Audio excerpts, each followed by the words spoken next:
donations, we gotta wait. What? Took a little minute, was patient, but now we take it. Anytime we want this game, my situation is entertainment intertwined with information. Alchemist soul, how we move the tassel and roll. It's amazing how we can turn something brass to gold. And we steady making hits. Architect with the prop and the scripts. It's logical that the product will flip. My boy Chef did the lineup, I'm fresh in the bitch. Carnivorous podcast and newest show on the list. DQ on the boat, so I'm rocking the ship. Swallow the music gon' be dope and the artist legit. Hold my beard, concrete cord, then stepped in the door. See, that's my man and he reppin' for show. And true saviors a player with flavor. Lexicon Taylor, lines on point like a laser.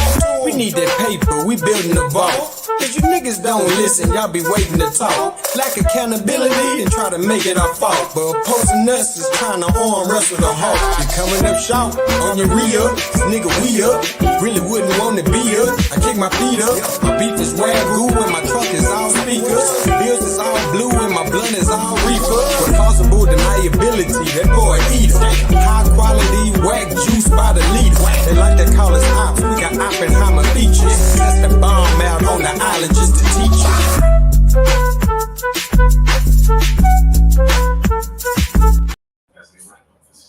207.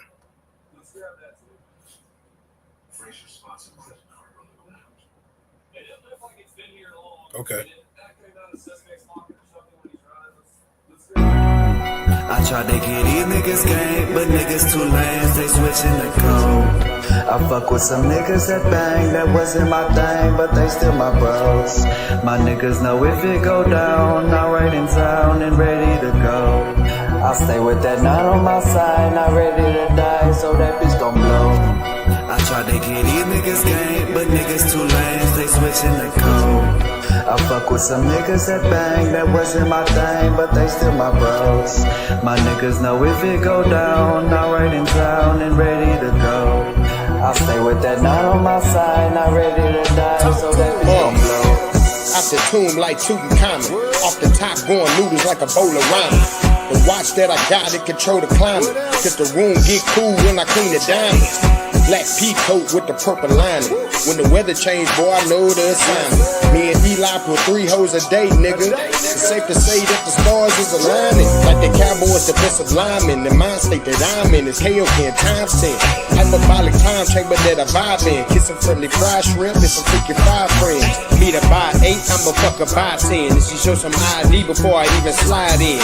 Say she like girls, I'ma make her find friends. And it ain't a verse, it's a Bible scripture, amen. I tried to get these niggas game, but niggas too lame, they switching the code. I fuck with some niggas that bang, that wasn't my thing, but they still my bros. My niggas know if it go down, I'm right in town and ready to go. I stay with that nine on my side, not ready to die, so that bitch gon' blow. I tried to get these niggas game, but niggas too lame, they switching the code. I fuck with some niggas that bang, that wasn't my thing, but they still my bros. My niggas know if it go down, I'm right in town and ready to go. I stay with that nine on my side, not ready to die, so that bitch gon' blow. My niggas call them never missing action, smoking back to back, forget they even pass it. I done jumped inside that water, now these times it's getting harder, and it turned me to a savage. They probably hate when they see me, cause I'ma always keep it street and I'ma probably pull a bad bitch. Pull up like Godfather, I ain't doing no talk, could probably never catch me lacking. This shit can get dangerous, shit can get dangerous, shit can get dangerous. You gon' jump in that water, it's gon' get harder, it's gon' get dangerous. The Heavenly Father make them think smarter, I'ma get dangerous. Better know just how far, cause I'ma go far, and it ain't no taming us. And yo, what's up out there, YouTube? We back at it again, man. We gotta talk about it. We actually gotta like digest some of them points that we had to deal with on Chef's show, man. And what's up out there, Chef? I see you out there lurking in the chat, man. We actually had a really good conversation. And it's always, I feel like it's actually always helpful to have James in there sometimes to add some clarity when it comes to Chef, right? Even though I know, he just be doing his thing, but like Pan African James don't beat around the bush with it. You know what I'm saying? He know exactly what he talking about. He talking about he wants some African world domination stuff, and he ain't playing. And I actually appreciate him like at least being able to come out and be real enough to say it just like that, so I can know exactly what you're talking about, right? And I feel like that's a better conversation than attempting to navigate what he think is true, about whatever particular topic that we talking about, be it the Egyptians are black, be it Malcolm X is better than Martin Luther King, be it white people or have I guess racist proclivities, or they're just born that way, or whatever the particular conversation is, right? Rather than trying to meet like navigate that, let's start out with like what are we trying to do with it, and maybe we could get to like actually how useful or how healthy the conversation can be. If we have a 2 year conversation, it's just um, I guess just a hobby. I'd like to know that. You know what I'm saying? And if you actually behold me, and somewhere in that conversation, I realize that you think that, oh shit, like this is gonna stop us from this is gonna stop us, this is gonna stop mass incarceration or some shit like that. Something we actually dealing with, and you know what I'm saying, on some real life stuff. I'd slow you down. I'd actually kind of be like, bro, I like the fact that you're able to form this opinion, but you're not doing a good job of connecting the dots on relieving these social pressures, right? Us being black Egyptians, us being black Hebrews, us being FBA, what else is it? Us being American Indians, us being Moors. What else we got? Damn, I can't think of none more. I know the flat earthers. I know they shout out to y'all too. Y'all be out there tripping. I got you know, I had a tough time including the Pan Africans, but shout out to them too, man. I appreciate some of them that actually uh, make a strong attempt to kind of put some work together out there. And I think that's way better than people who are just online flapping up mouth, right? Like them, the people who this show primarily is really all about. Yeah. Yeah. I didn't really come up here like mention a whole bunch of names. I really wanted to like address a lot of ideologies and get through, at least just have an opportunity without like having to wait my turn to talk. Is just like get it off for a quick second, pause, but like actually explain what I mean when I'm saying that some of those movements and some of those ideologies are actually working against the very thing that you are considering yourself um, participating in, right? Like like actually the fact that you would even like I guess some kind of way conceptualize incorporating that into real life activism, actually diminishing activism, right? Like you're saying that we need that more than we need congressmen. We need that more than we need CEOs. We need that more than we need lawyers. We need to collectively agree that we are the direct descendants of ancient Egyptians more than we need congressmen. I mean, I'm trying to just make it simple, but that's how it come to me when I be kind of like looking at the whole what in the world are people talking about when they like, oh, we gotta have this unified thought process, this unified goal, and uh, and I always ask to do what, right? And I kind of keep getting the answers that beat around the bush, even from the people who are most enthusiastic, and that's like the big problem. That's how we actually got to what is this episode about, right? So I got a format here that I want to stick to. I feel like I've laid out exactly how I got here. It's not about any one particular argument, even though I could just be talking about how much I think Chef was wrong about FBA. I ain't gonna spend too much time on that today because I think Chef actually makes some good points, but I think that he actually fails to see. Um, I think he fails to see even the damage he does, even in his like attempt to be somewhat helpful. And I don't think he's like wholeheartedly trying to be helpful. I think he's like saying that, this is his version of the proper perspective on said point of view. Like if you just go with the whole I got a healthy amount of blackology to my rhetoric type of thing, which I get that, right? But I don't think he understands that when people when people even dabble in those type of things, it might bring them too close to the real dangerous stuff, right? And they might not have never had access to that other stuff to where they have trouble getting out of it now if they never dabbled in it in the first place, right? If they never was introduced to the term, is this new term that kind of takes you off this. This is how we normally go about referring to ourselves as African Americans. Into we have an alternative way of defining ourselves in America. FBAs, you open up the door, and the door being too far open is actually what dangerous. That's when you start rocking the big ass crystals, and you start trying to hover it over your food. I don't know. They out there, man. Like don't underestimate it, but that's exactly what I mean by you start opening the door for it. And it starts somewhere small like that, right? It starts with this whole how do I am I able to like validate a perspective that allows me to view the world through this alternative is better type of lens. And that's what it does. Cool. All right.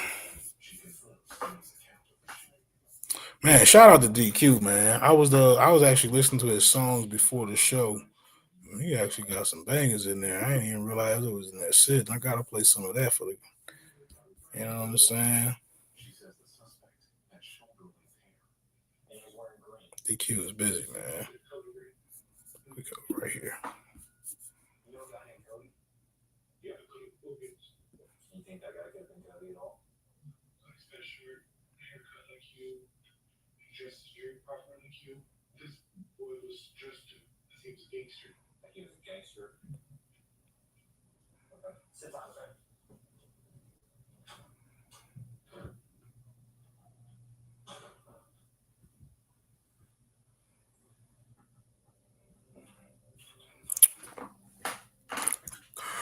So we're gonna start off with what role can we what role in real activism can identity politics and African history play? I feel like it's something that we kind of like been going over and over and over at this point, right?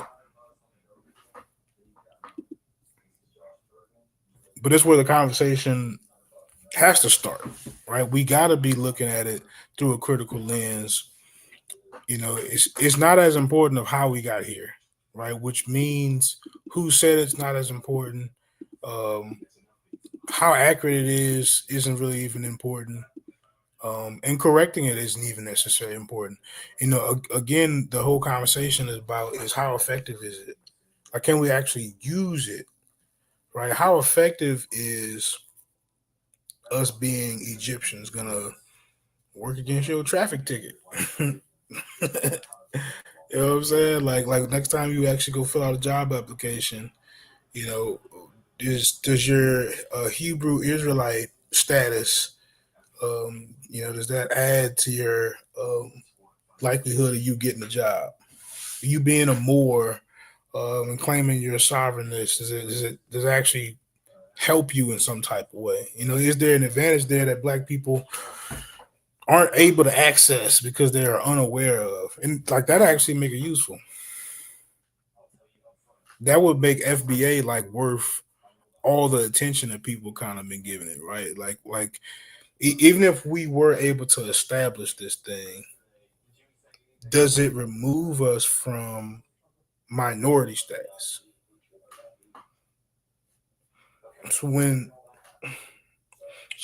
the government or the state or the city is issuing or allocating resources to their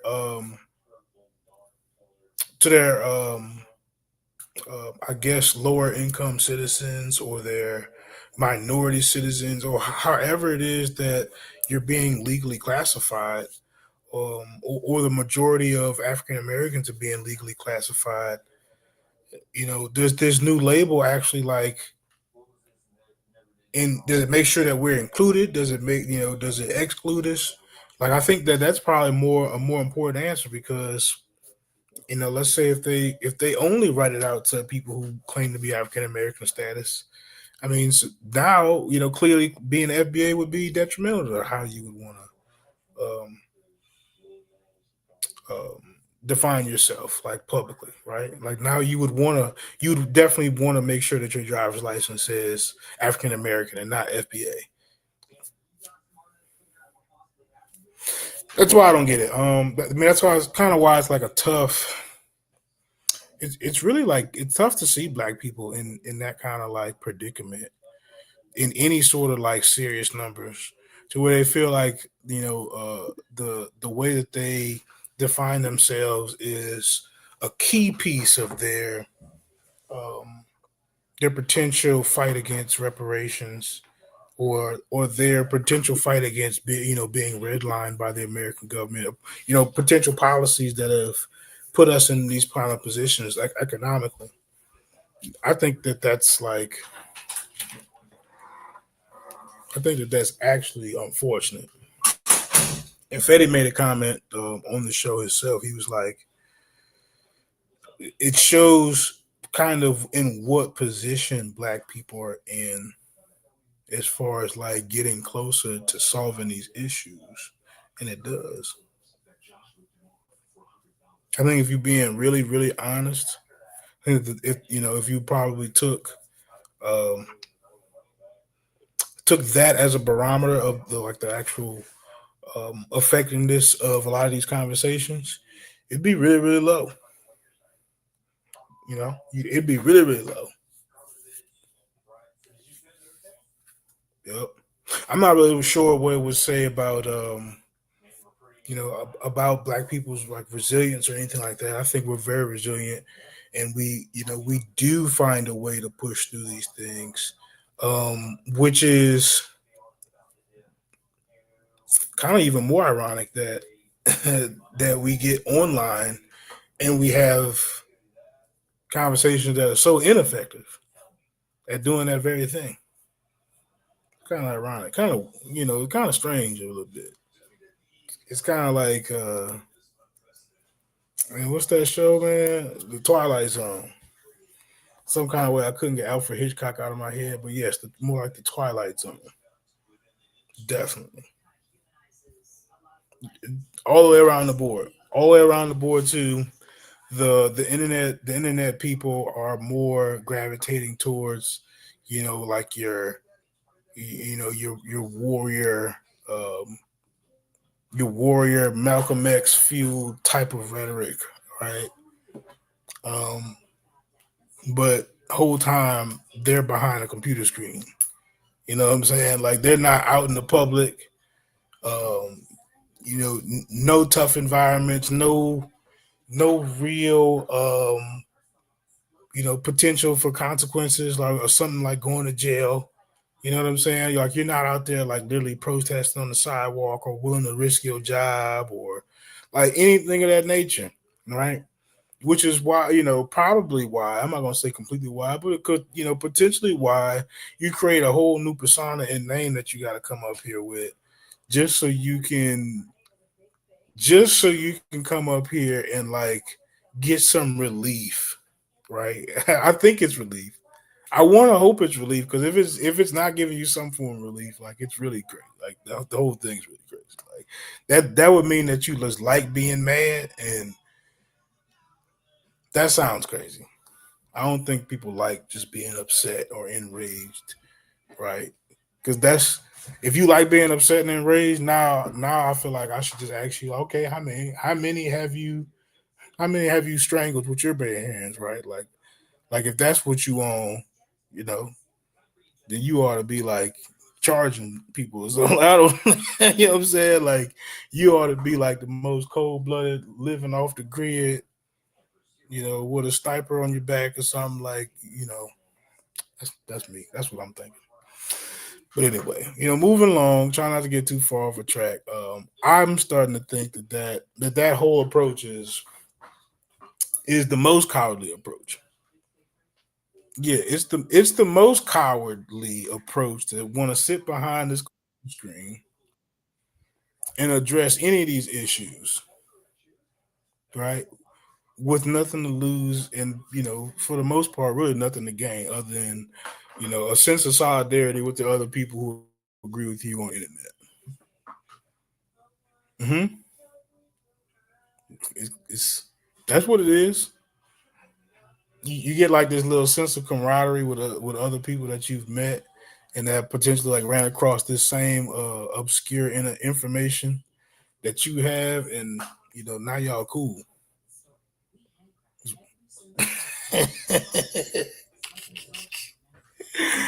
Oh man, yeah. Now y'all exchange little useless facts about history like Pokemon cards. Like that's what y'all wound up sitting there doing in y'all new little circle. You know what I'm saying? Like you'll show off that you know all this about Harriet Tubman, and they'll show off, oh, I know all of this about Marcus Garvey, and hmm and the whole time Trump actually just got elected. The whole time Trump actually just dismantled DEI. Whole time he actually um, just passed, not passed, but he actually just put into action an executive order to go against the Constitution a couple times, right? We might actually be looking at something pretty serious with Donald Trump in office. Some people say it's early, but I'm definitely interested. Definitely interested. Bleak times. It could, okay. Bleak times. That was jumping the gun way too much. Almost potentially some of the most interesting times we've ever seen uh, early in an administration like this. For sure, a lot of controversy, all the way down from who he has appointed into these positions to some of the executive orders that he signed as soon as he got in there. Some crazy stuff. Crazy stuff. So it brings me to having to feel like the word cowardly fits what it is I'm seeing people do in those predicaments. Right? It does seem very um intentionally ignorant of you to have an agenda that you carry out online specifically and are pretending to be convinced that in some kind of way translates into other people's actual lives. I don't think anybody's that seriously disillusioned. I don't, and I think that it's sad to see black people collectively gather in groups to participate in willful ignorance. I think that's wild. That's silly, right? I think that there should be somebody out there willing to be like, "What y'all doing ain't healthy." Definitely not. like not even to let's talk about how divisive it is, or like it ain't healthy. And it ain't healthy to be like be walking around talking about the earth is flat. Like it's not healthy, man. It's not healthy just walking around uh looking to draw out an argument about the Africanness of African Americans in 2025. It's not healthy. I'm telling you, it's not. Like that's not where your mind should be at for no like serious amount of time during any particular day. No day.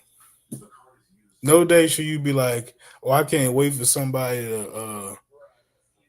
out here to I mean, I don't know, like say something bad about your dashiki, like I don't know. Claim to not be African, or it's just a weird place, you know. Sometimes it could definitely be a very very strange place. Um you find yourself having to help another African American, remember his own um uh self-confidence at times, right? I feel like that's a lot of what it is. Yep. Yep.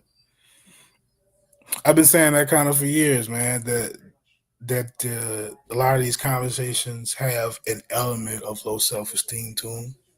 I feel like I wish that wasn't true, man, because I feel like I'm only talking to people.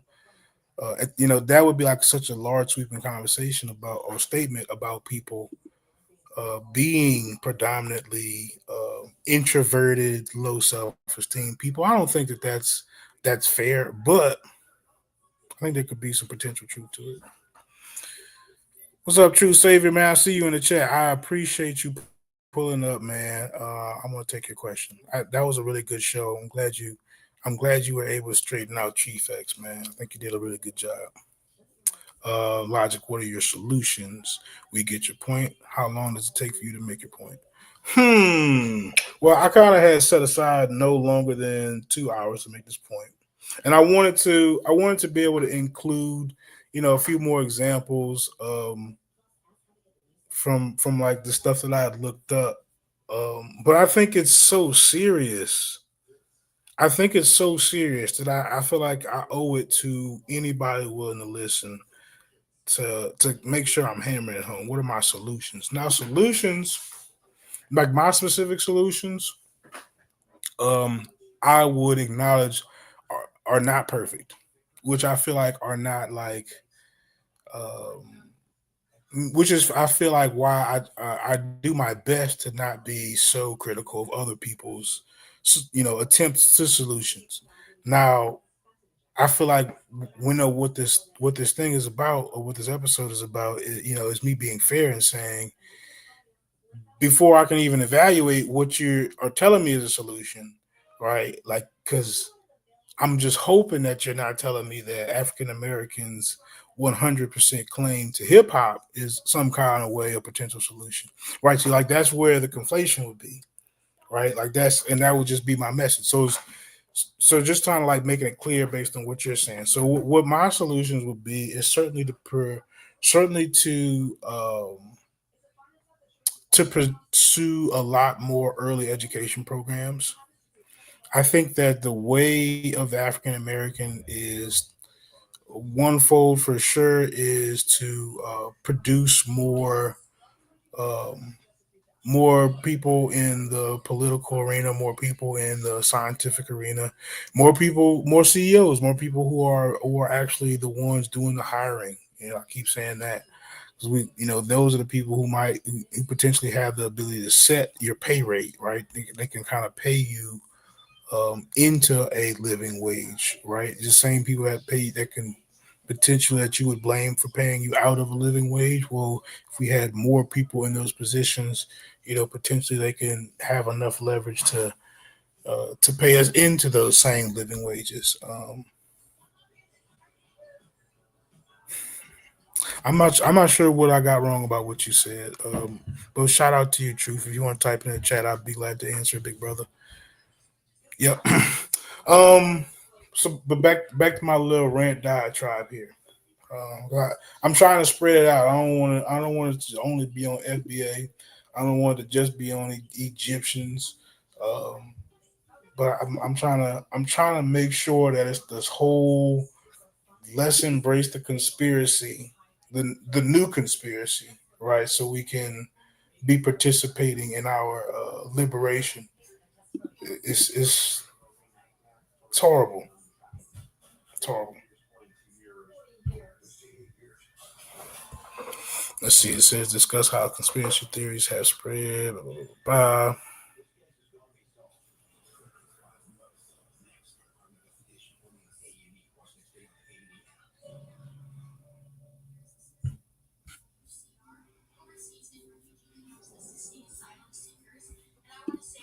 Give me a second here, y'all.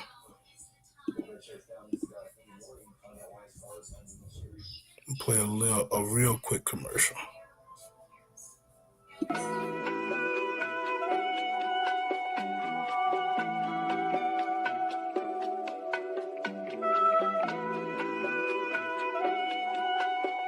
Yeah, DQ. Check. Have you ever had a dream in the daytime? Had the same dream since the playground. If you made it come true, cause you stay down. Nigga, have you ever really thought about the limelight? In a room full of stars when you shine bright. I'ma make the right move when the time right. Alright. Nigga, have you ever had a dream during the daytime? Had the same dream since the playground. If you made it come true, cause you stay down. Nigga, have you ever really thought about the limelight? In the room full of stars when you shine bright. I'ma make the right move when the time right. Calculated every step, so I can't stand a hater out here hating on it. Niggas out here making moves, see a hand out the type of shit they waiting on. What's up, Truth? Yeah, I've been looking at as much Trump stuff as I could the last week. And man, when I really started, because I hadn't been like keeping up with it, but when I started looking at it again, I was like, wow, I can't believe that so much had happened in just that 1 month of January that had been like a huge headline, right? Like, but like a serious headline, not just oh, he slipped and fell off his bicycle today, or he stumbled his words, like them like some Joe Biden type headlines. Nah, Trump defunds the board of education, like what I'm saying, like Trump freezes federal funding, like big stuff, like every single time. It's definitely been man, it's been crazy trying to sit up here and keep up with all the new stuff that Trump's been doing, because and I actually want to make sure I'm caught up, because that's what I'm going to be doing next week. Okay, I see you ready. I see you, G. What's happening? And then the half finger bicycle gloves. What you got there? That means you mean business out there, huh? But that was a really good show we did, Chef. I really enjoyed that, bro. I did. James be fun to talk to for anyway, for any particular reason. But you know what? I'm actually he's passionate. Yeah, he's passionate. He does make the conversation interesting. But I'm glad you up here, right? Because a lot of this is really not directed towards you, but I don't think that you understand that even in the midst of you not being like having a serious stance on FBA or not, that like kind of like participating in, I guess, like giving that FBA thing some energy. I could see that as dangerous. I can't see nothing really good coming out of that. Like I really don't. And I feel like the real danger is that it opens the door for like more serious things. Like you start that whole journey of, so the establishment has been lying to me. You know what I'm saying? You start pushing people further and further away from maybe going downtown and sitting in on a city council meeting, right? Like like that could do more good than having a collection of people rebranding themselves as a new name that doesn't appear in their driver's license. Well, I think people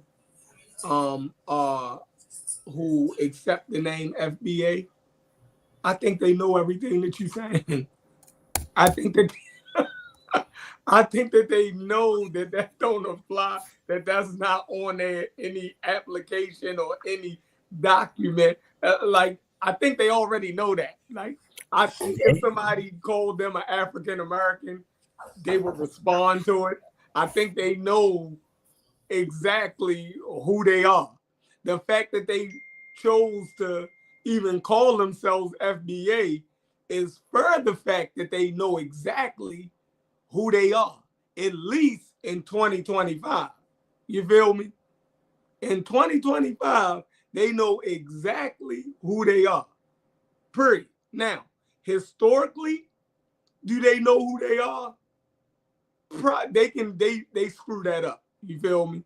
They screw that up. But in 2025, they are pinpointing exactly who they are. So I don't think the name it brings any confusion to people who claim FBA. I think the name brings confusion to the people who fight against them.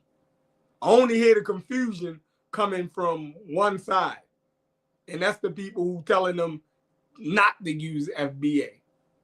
But I think the people who use FBA got a firm grip on what the hell they're saying, at least in 2025. Go ahead.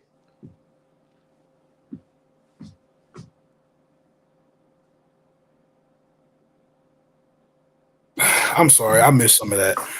I was saying that the FBA people got a firm grip on who they are in 2025.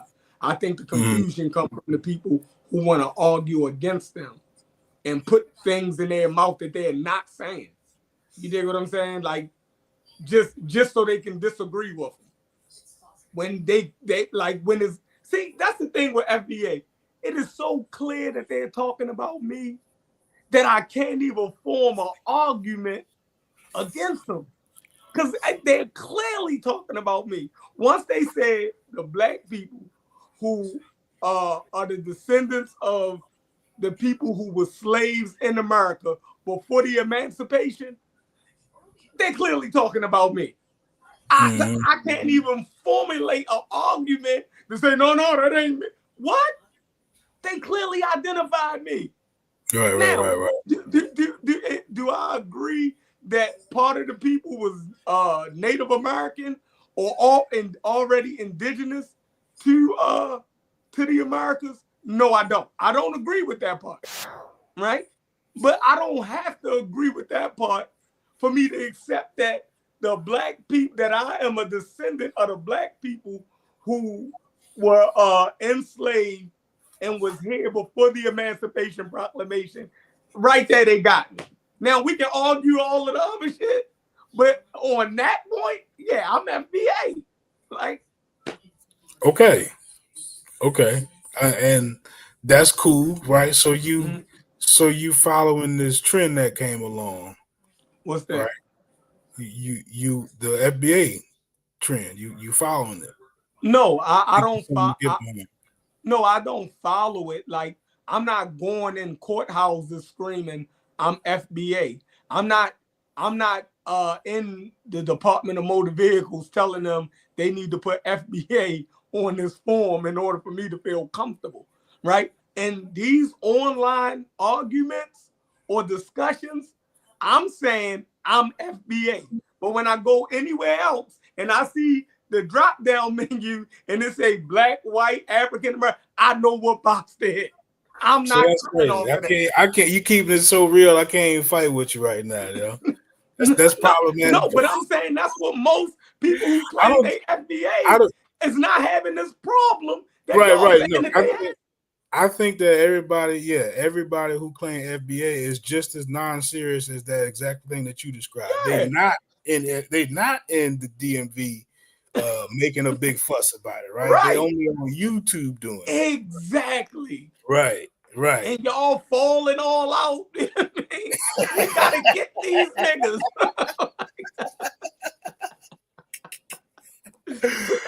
Oh man, get these niggas. man. Like, You know no. what? I actually gotta do the Moses right now, man. I'm actually like, man, I think you might have to let my people go, bro. I think you might actually be doing them a disservice though, right? Like, yeah, okay, like it's the new thing. But I'm telling you, like that's that's the gateway, man. Like, you know, all it takes is a little bit of pseudo-wisdom. That's all it really takes is for you to start going down that path, and now before you know it, you a flat earth. But how is that going to hurt them? Like that's y'all perceive threats a little bit different than me, right? I'm in the real world, right? I'm around people that's in all kinds. I see Hebrew Israelites, right? I go down to the marketplace. I'm in the city. I see them out there preaching. I see them when they finish, they take their shit off in the corner and they turn right back into real people. These niggas know how to cross the street without getting hit. They know how to go cash their checks. I'm trying to figure out where y'all think they are trying to end black people or push them back. No. Do you think Jabari and them is not paying their taxes, paying bills? You think you couldn't see Jabari in the supermarket doing regular stuff like or watching a football game or anything? When you're a barber, you see people with all weird type of little beliefs, right? They're all sitting in the same place. They all African American. You don't know they're a nut until you bring up certain topics, right? But on any other topic, they're regular African American. Right. Then when you bring up another topic, they start going. I can separate that shit. For some reason, y'all can't. Y'all think the Hebrew Israelites and the Nation of Islam is the Antichrist to any type of black conscience. And y'all gotta just attack and fight these niggas like it's crazy. But you know what? You're the anomaly.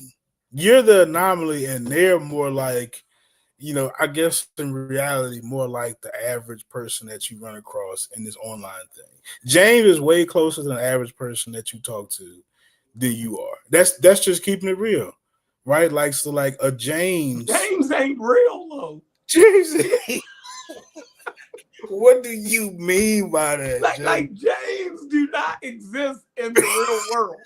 You'll never run across a James, bro. Trust me. Yo, James is crazy and then smart as a motherfucker on the other end. When he sat there and dissected Haskell and broke down natural selection, it was fucking genius. The nigga actually got a firm grasp of that shit. And he explained it better than or anybody I said, hey. That don't surprise me either. Yeah, like, yo, so he's an anomaly, yo. Like, you're never gonna meet a James. You feel me? You're never gonna meet an afrocentric that understands evolution to the level that James understands evolution. Like, most of them are gonna deny James he's in a weird world. You'll never meet a James, yo. Trust me. So he's only good for argumentation online, for us to get our shit off or flush out certain points. You dig what I'm saying? For us to sharpen ourselves. You dig what I'm saying? Because, tell you the truth, I use these conversations to sharpen myself in real life. You feel me? Because maybe not y'all, but this stuff comes up for me in the barbershop. Every little conversation that you have, it comes, and I can straighten niggas out.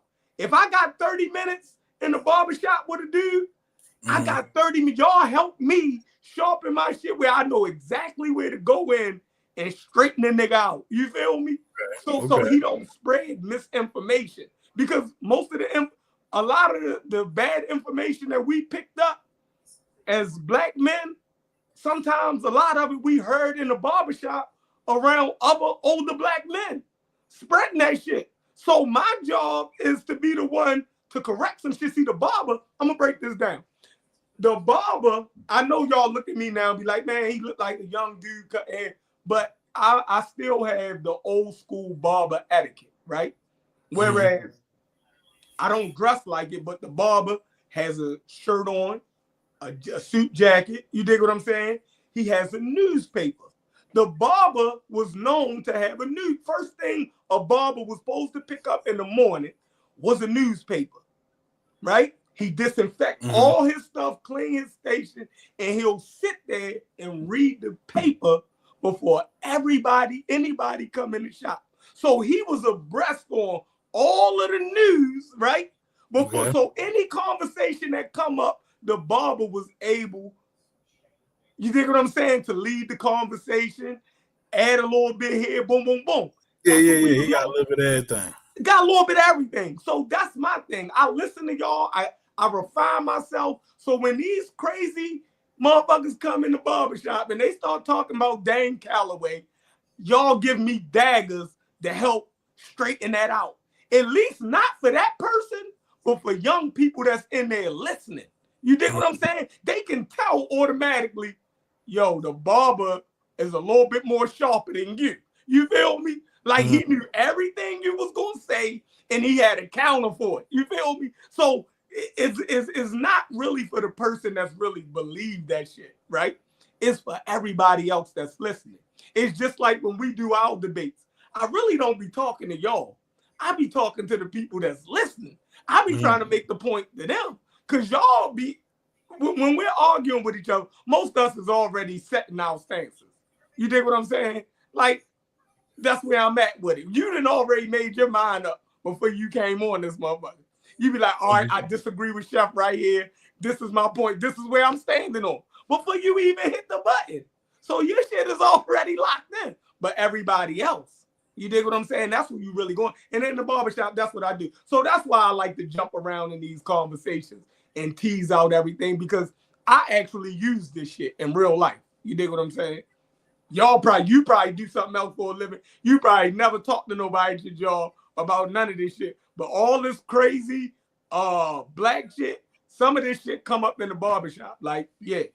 So I mean, I work with some black people, and some of these conversations we do have the conversations, and it's enjoyable, especially when it's like high ride. We're both like, really bringing it to the table and just flushing it all the way out. It's not at that point. It becomes like not even about who's right or wrong, but who's like producing the best ideas at that point. Let me try to really catch you off guard with how well I'm able to attack this either issue or at that point, it's really more about, like, at that point now it's more about what you're bringing to the table rather than I'm trying to correct this claim that I find to be outlandish that you've made. You know what I'm saying? That's more about how I want to have those conversations when I do have them. And, I do have people I can have those conversations with like that, but it's not something that happens like every day. You know what I'm saying? It's not, and it's certainly not as crazy as like Black Egypt. We might spend a little time there, but whole time I'm gonna fast forward that, and I'm gonna get to my questions, like, okay, or at least like let me know what you know about Dr. Ben before we have to go too far into like talking about Egypt. You know what I'm saying? Let's talk about where that came from and why you're even saying that. So right, why does it matter to you in 2025? How is that pushing you forward in any type of way in your everyday life? I see that be your main, that's in every conversation I see, that's where you be trying to get to.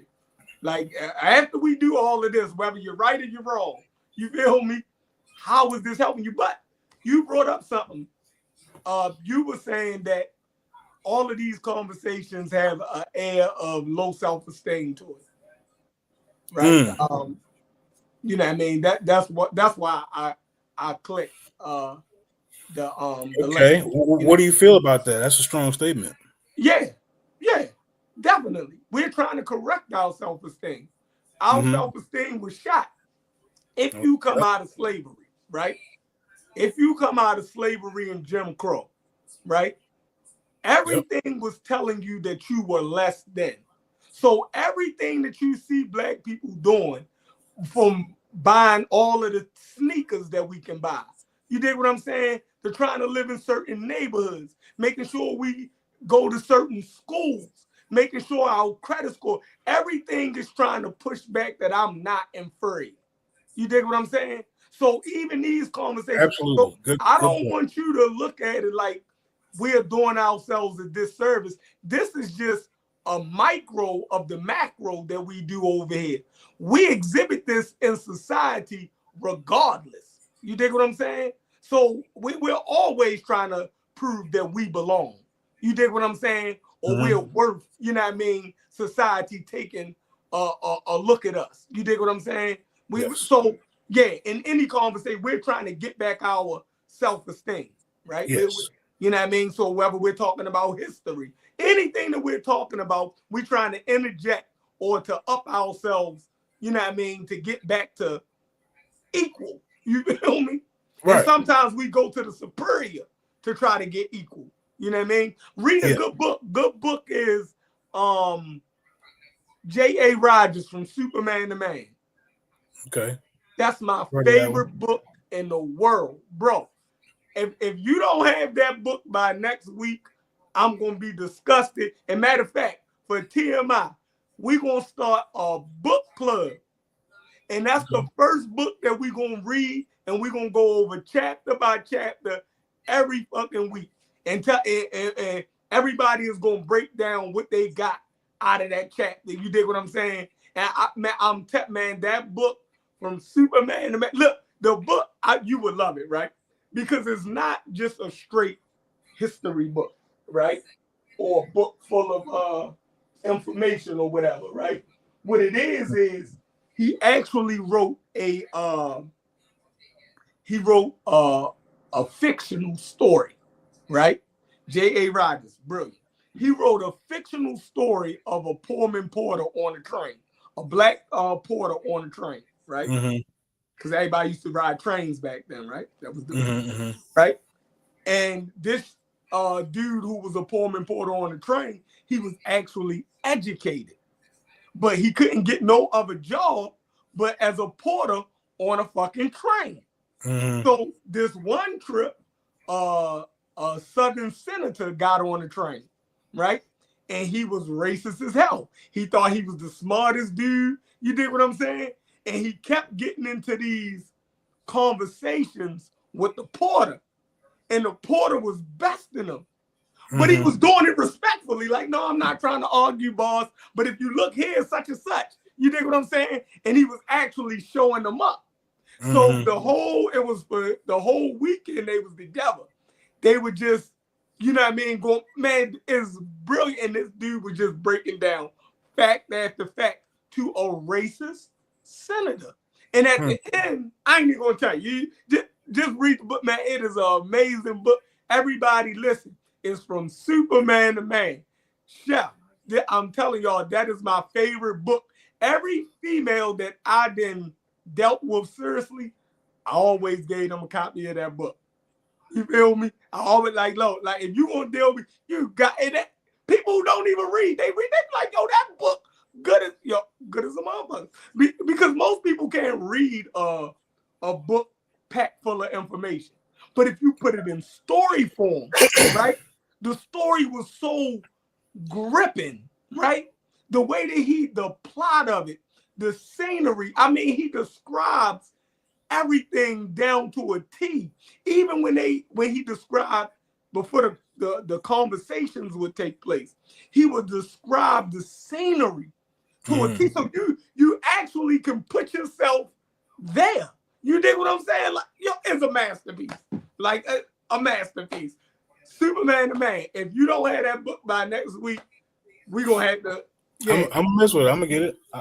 Get that. I don't mind getting it because I wanted to. I was already on a mission to read Souls of Black Folk, which is actually I'll read that with you too. That's a rich book. Like wow. Like to digest. Sometimes to digest one of those paragraphs, you might gotta read it like 4 or 5 times because he's got some deepness to it, right? I mean, it's a lot. There's a lot going on in that book, but that's actually one that I was in the midst of. I think that was something me and I Am was supposed to come out with. It was going to be this week, and she got busy. She was doing some stuff, but yeah, I definitely want to get through that book. Oh yeah, I'm with you. I love it. That's another one of my favorites. You feel me? That book. Have you read that before? I heard you mention it. Yeah, Yeah. I read it about 100 times. Like every time if I'm cleaning up and I see that book, if I pick it up, I can just open it up wherever page I land on. I probably sit down for a whole 40 minutes and just that or Superman and Man. If I pick it up and start reading, I can just open it up, and wherever I open it up at, I be locked in. It's yeah, Souls of Black Folk, and that shit was written over like 100 years ago, and it's still super sharp. 100-year-old book talking about political and social issues that you can still find relevance in today. Yeah, that's serious. Man, come on, man. That's serious. But the voice is one. He like the best of the best. Yeah. Like, you know what I'm saying? Regardless of color at that point. You know, education wise, he did a lot. You know, he went to Germany. Yeah. Russia. Russia. Yeah. You know what I mean? Yeah. Super duper serious. But yeah, man, you know, I just wanted to come up here and get me a little rant going, bro. I definitely didn't want to hang up here too long, man. I got to get my weekend going. This Super Bowl, got a lot of plans going on for this weekend, bro. Okay. Man, we gotta I gotta find a way, bro. I feel like I need to convince you with this one particular thing. And typically that don't even be meaning nothing to me, bro. But I want you to be able to see. And this is just like, I feel like you kind of ain't doing it on purpose, right? So, but I want you to see that this what? I don't think you're doing it on purpose, right? But I think that it'd be good for you to actually see that you, for the greater good, you're not supposed to be telling people that we FBA. You're not. I'm listening. You don't see that? You like. I mean, so you only like me telling you that it brings you too close. Excuse me, to the other bad pseudoisms. That alone ain't enough. Like that ain't. I didn't say FBA is pseudo. I'm saying it brings you too close to the other pseudoisms. You don't think that alone is not enough? I never even thought about it. It never quite ran across you like that. Yeah, No. yeah. To me, that whole let's do this alternative information thing, like that's a dangerous road to me. That whole road is dangerous. Anything that leads to it, you know what I'm saying? Like anything down there, you get people who don't come back. Too many people who don't come back. You know, so that's why I kind of like think it's dangerous. Now, if that confuses you, you know, maybe I want to be more specific about why you think it's necessary. You rather stay away from potential problems, right? Than to tell the truth. You feel as though some things, whether it's true or not, can cause more problems, bigger problems down the road. So it's best to not even fuck with it because it'll cause too many issues. Because what I'm saying is, what if you is the FBA? Now on the plus, what if FBA is true? Now on the plus on our real life circumstance, we've stagnated ourselves enough. We've had enough things to stagnate us also, right? For us to be potentially, you know, taking any sort of real risk with it. Like I mean, everything is gonna be risky, but to be looking for this result from this indirect approach, you know, that definitely don't sound like something that we should be participating in any large numbers. Like we're looking for social reform. We're looking for property values to go up. We're looking for like tangible things, not necessarily this specific identity or ideology that we all need to fall up under. Like that's not promoting things that we actually feel in our everyday life. You know what I'm saying? FBA, how would you say FBA would be getting in the way of any of the things that you're talking about? Or because understand that the FBA, how would that? Because when I look at both decisions on a scale, right? I look at FBA as going the complete opposite direction from addressing your issues directly, right? To me, it's like saying that if I'm allocating my energy, my resources, or whatnot, I should allocate them towards the research that proves that I'm a foundational Black American, or should I invest them in the resources I need for I don't know, less potholes in your neighborhood, or maybe y'all can clear out a lot and renovate it and have the neighborhood benefit for, I don't know what y'all could do, but you certainly won't ever get to conversations like that while deliberating if we should call ourselves African Americans or FBAs. That's what I mean by it's going in the complete opposite direction. Go ahead. So, do you think that because a person say or identify with the nomenclature of FBA, that he won't sign petitions to get potholes fixed in his neighborhood, or he won't go to his child PTA meeting, or he won't pay his I'm trying to figure out in your mind, what if a person decides to call themselves this name because they feel as though it fit right now? Is he going to stop doing the vital things for his betterment or the betterment of their community? Like do you think that all sense leaves a nigga head once he says he's FBA? So he don't know how to pull over when the police pull him. What the hell are you saying? Like that's crazy. So I'm saying if he wasn't already doing those things, would him calling himself an FBA, would it now put him on track to be doing those things if he wasn't already doing them? No, calling himself African American don't put him on track to do. Even the person is about results. That what we spending so much time on what we call ourselves ain't like a healthy conversation. I said that. Right. So whatever they call themselves, if I'm calling myself FBA right now, you call yourself African American. Long as me and you know that our issues are the same and we can work towards fixing them, bro, I don't care what you decide to call yourself. Me and you know that we got a common goal and we need.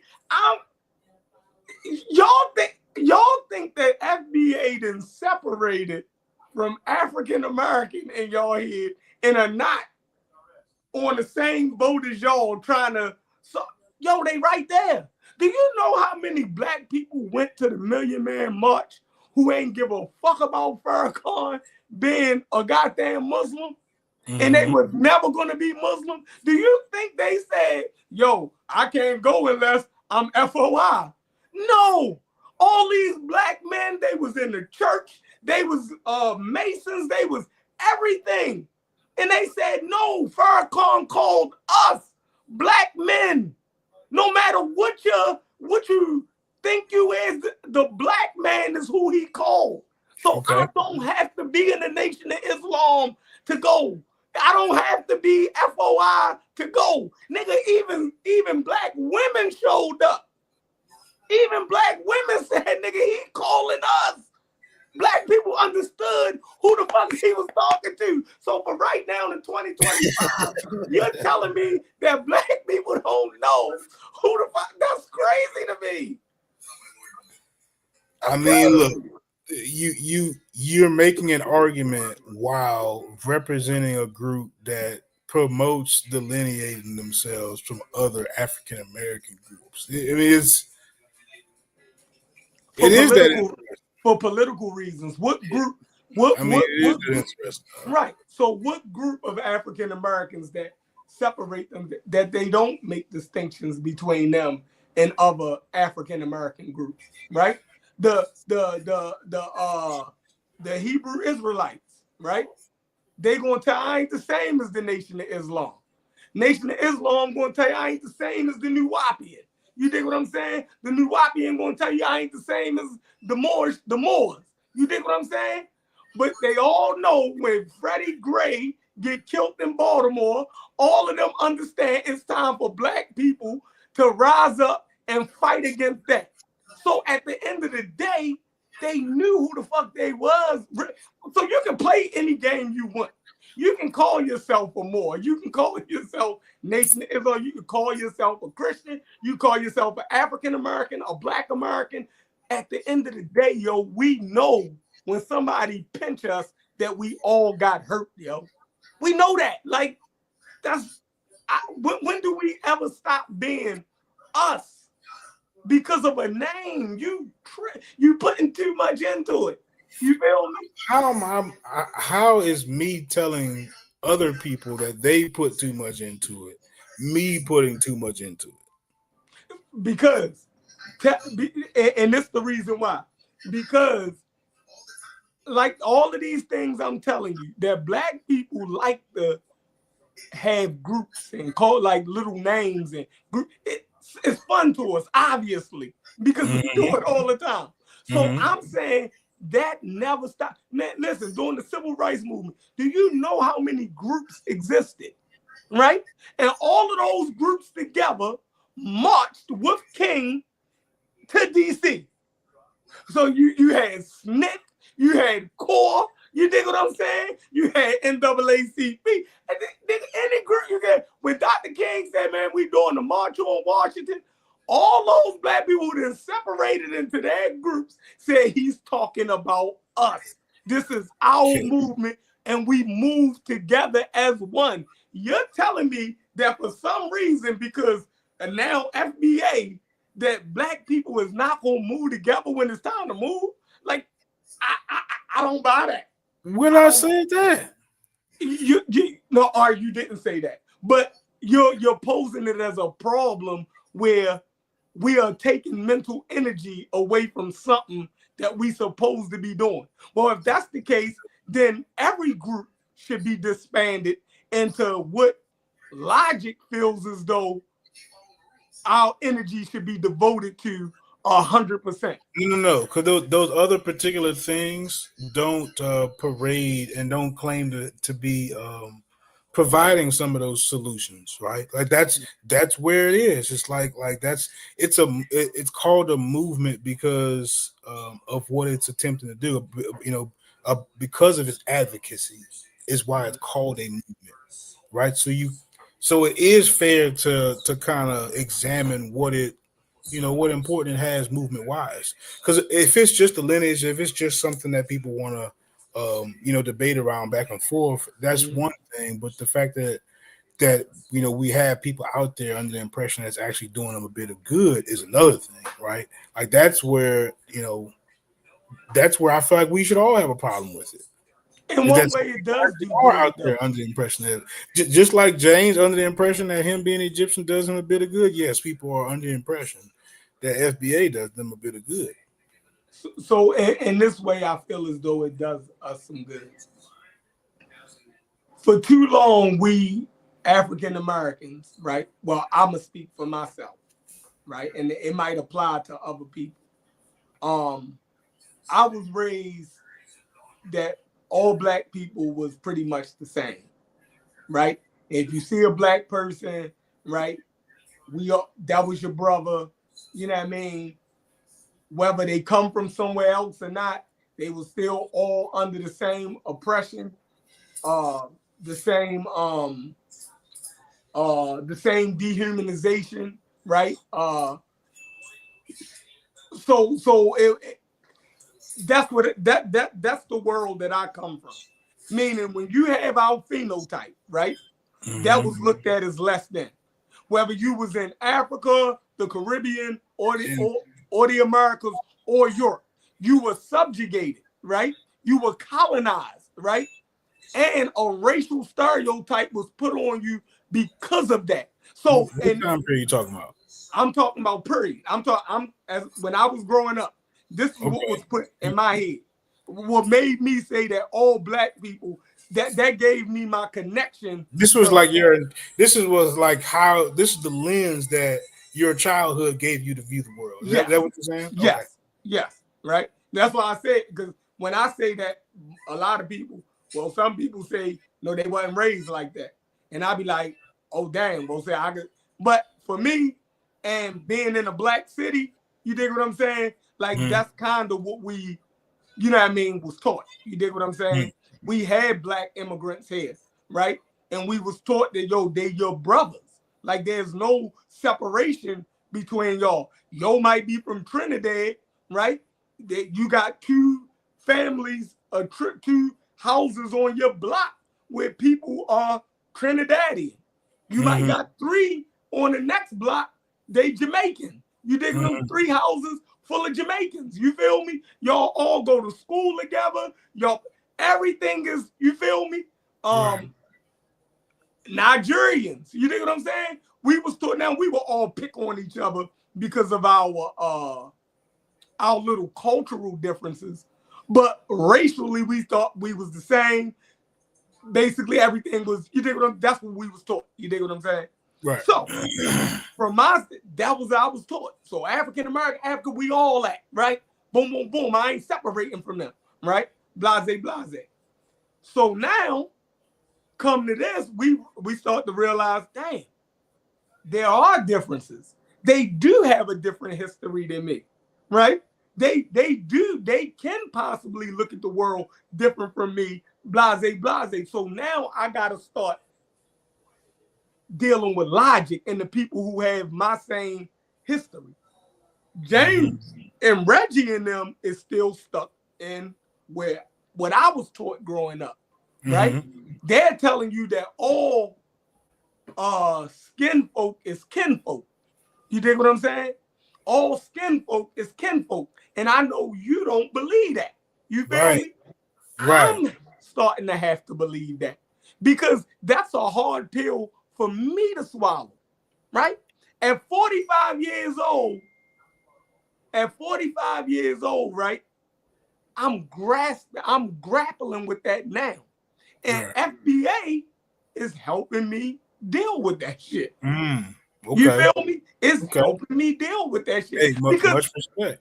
Yeah, because look, it will fuck me up when an African will say something disparaging to me. You feel me? Or a Jamaican or somebody from the Caribbean couldn't see eye to eye with me. Because I'm thinking, yo, you're a black man, yo. Then I'm looking at them like, yo, you're Uncle Tom. If you say some shit like that, you feel me? Like, what the fuck is wrong with you? Like, you dig? Right. So, and the shit would pain me somewhere in my soul because I'm like, yo, they don't get it.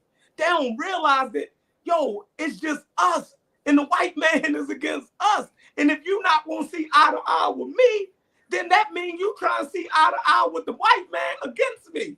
These are all of the conflicts, right, that I'm going through. And it pained me, Logic, right? It pained me because I never wanted to separate from these people because I thought I needed them.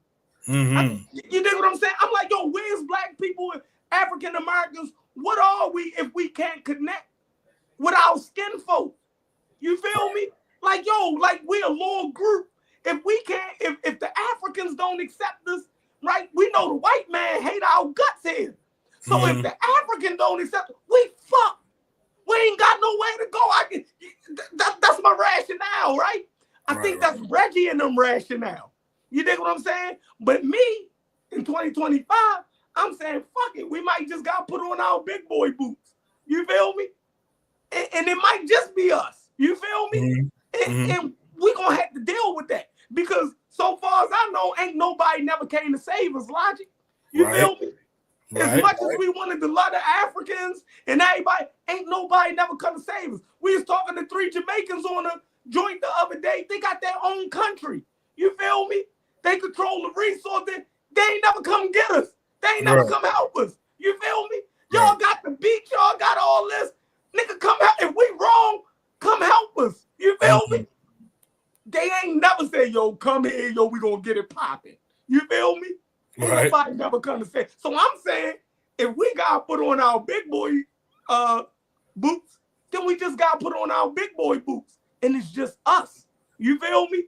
Right. So that I don't mind delineating now. You do, because Logic, I swear to God, anytime you get to a stage, right, in life, like, right, you'll say, okay, your parents gonna get to a point where they're gonna say, I ain't helping you with that problem no more. You dig what I'm saying? Okay. When they finally do that, you'll sit there for a minute, shit be fucked up. But then if you any person that got any salt to them, you feel me? You gonna muster that up and you gonna start handling your fucking business. You feel me? There you go. I'm saying at this point, this Pan-Africanist, that we the same, it hasn't gotten us nowhere. Right. You dig what I'm saying? So if we're gonna do anything, it's gonna be us, because these motherfuckers can choose to fight against us. They didn't show that they can say, no, we're gonna go this way on this topic. And that don't, and like I was telling them, that don't make them coons or Uncle Toms. They just got a different cultural, historical, and political view of the world than us. They don't share the same, so it don't make them Uncle Toms all the way. You and know what I'm saying? They should have a different view. They should have a different approach. You feel me? Because they come from a place where they're the majority, where they don't have our insecurities and issues that we have. Like you talked about, it comes from a place of low self-esteem and insecurity. They are not conflicted with as much of that as we got. So we're a whole different issue, yo. So we got to deal with our shit as our issue. You dig what I'm saying? And we can't look for them for help. They can help us in some areas, but in some areas it's just up to us to bang that shit out. So FBA been helping me with that because I got a broad Pan-African lens that I'm trying to narrow in on just us. And FBA is definitely helping me. You know that, and that actually makes a lot of sense. That actually makes a lot of sense, right? Now you know, like inside of that, and I appreciate the transparency. That was actually, that was actually super dope. I'm gonna keep it real with you. You was real honest in that answer. I could tell.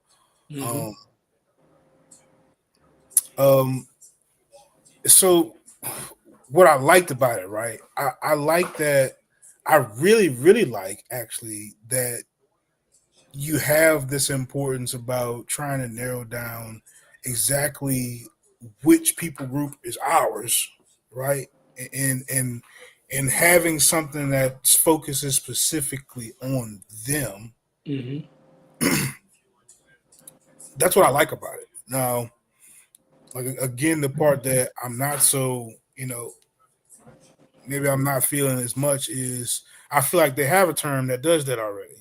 Like I think that when they're saying minorities in, at our Senate meeting or, whatever that is, they're absolutely including us in those categories. And whichever us you wanted to be, African Americans or FBA, that's where we are in the topic. And there might be some other categories that we fit into as far as like low income or as far as like electrician, or as far as, whatever it is, particular thing that we do. Like, those are going to be categories that we fall under. And we want more support for those groups, right? The same way we want to have the freedom to address ourselves however we want to. So I just see it as like a bad place to. This is where we should put our resources. This is where we should put our energy. I see it that way, and I see it as getting too close to the fire. Because the way I see Reggie and Brother Reggie and James as people who went down some of those paths and just didn't come out. Like I think that they got accidentally introduced to it, however we do it, because you were like a unique situation. You was kind of born into it. I ran across it some kind of way, randomly. And some people don't come out of it. You know what I'm saying? Some people just stay right there. Some cases for 50 years. You know what I'm saying? But for real, I don't see us needing more of that. Like, I think we need to like stomp that out, like for real. I'm not saying Reggie as a person, obviously, but I don't think that we need another. I think that Brother Reggie would have to almost sound like something totally different than the Brother Reggie we know in order for what he's saying to be a lot more up to date as far as what our actual problems are. Because our problems are not how academia views the ancient Egyptian civilization. That's not our problem. Right. Yeah, that never was something that was ever a thing that African American, like I said, if you walk around and ask people in your city, do they know who Dr. Ben was? And they don't. They don't. That's what I'm saying. They don't. We argued with these guys for 3 years, right? And that's what I'm saying. And I don't want y'all to start another 3-year argument over FBA when the rest of the world is not talking about this shit or don't know what the fuck you talking about. The same way the rest of the world don't know we're talking about black people. I'm talking about us. Don't know what we're talking about. When but you know, but check this out. Dr. Ben and them. And you're absolutely right. I've actually done a couple social experiments just trying to see if people knew Dr. Ben, Dr. Clark, and they don't. Like you can ask people for days at a time, and they just don't even know who those people are. So that's real life stuff right there. No, but I know that you've at least somewhat familiar with some of those executive orders and some of the stuff that Trump has done, like over the last 7-8 days, like the fact that we even, to some degree, like if we're claiming that we're interested in the status of African Americans in America and are spending this much time on FBA and not more time on some of that stuff, it's like, it's totally egregious, right? Like it's crazy to even say that you're concerned about the well-being of African Americans moving forward. And you think that a conversation about their identity is just as important as these executive orders that could potentially remove our citizenship, like from America. Like, you know what I'm saying? No, see, the fact that you would even say that is alarming. Okay. How is it alarming? And you take more credit away from African Americans when you even say stuff like that, because our status is not in question. Right? Our status is not in question ever since the 13th Amendment, right? In the 14th Amendment, our status has not been in question. We are American citizens, period. So what we are here is full-fledged citizens. So we are full-fledged citizens, but hold on, every right that's in the Bill of Rights, right? Every freedom, right? The preamble and everything else that goes into that document applies to your ass. Now, can't nobody move that. So if you're thinking anything else, right? Now I'm about to put you in the Tariq Nasheed category. Now you fear-mongering, right? Now I'm fear-mongering. No. So I'm absolutely not fear-mongering, right? The potential of that executive order for him to like completely remove that that natural born citizenship, like that's actually kind of a scary thing. You don't think so? How does that affect us though? It doesn't directly affect us, but it's starting to get How closer. Does it affect us indirectly? Because now you're starting to challenge what the 14th Amendment declares who is and who's not a citizen. You're starting to rewrite those rules. How would that affect? I'm still. You don't. Okay, so no, you're right. I'm giving you that you're correct, and that it does not directly affect us, right? But indirectly, I'm still trying to figure out.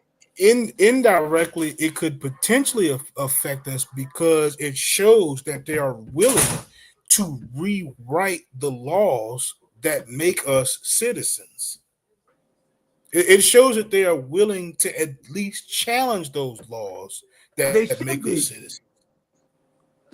They should be, though. But that's the reason why the Constitution. What do you mean by that? Because the Constitution is a living document, right?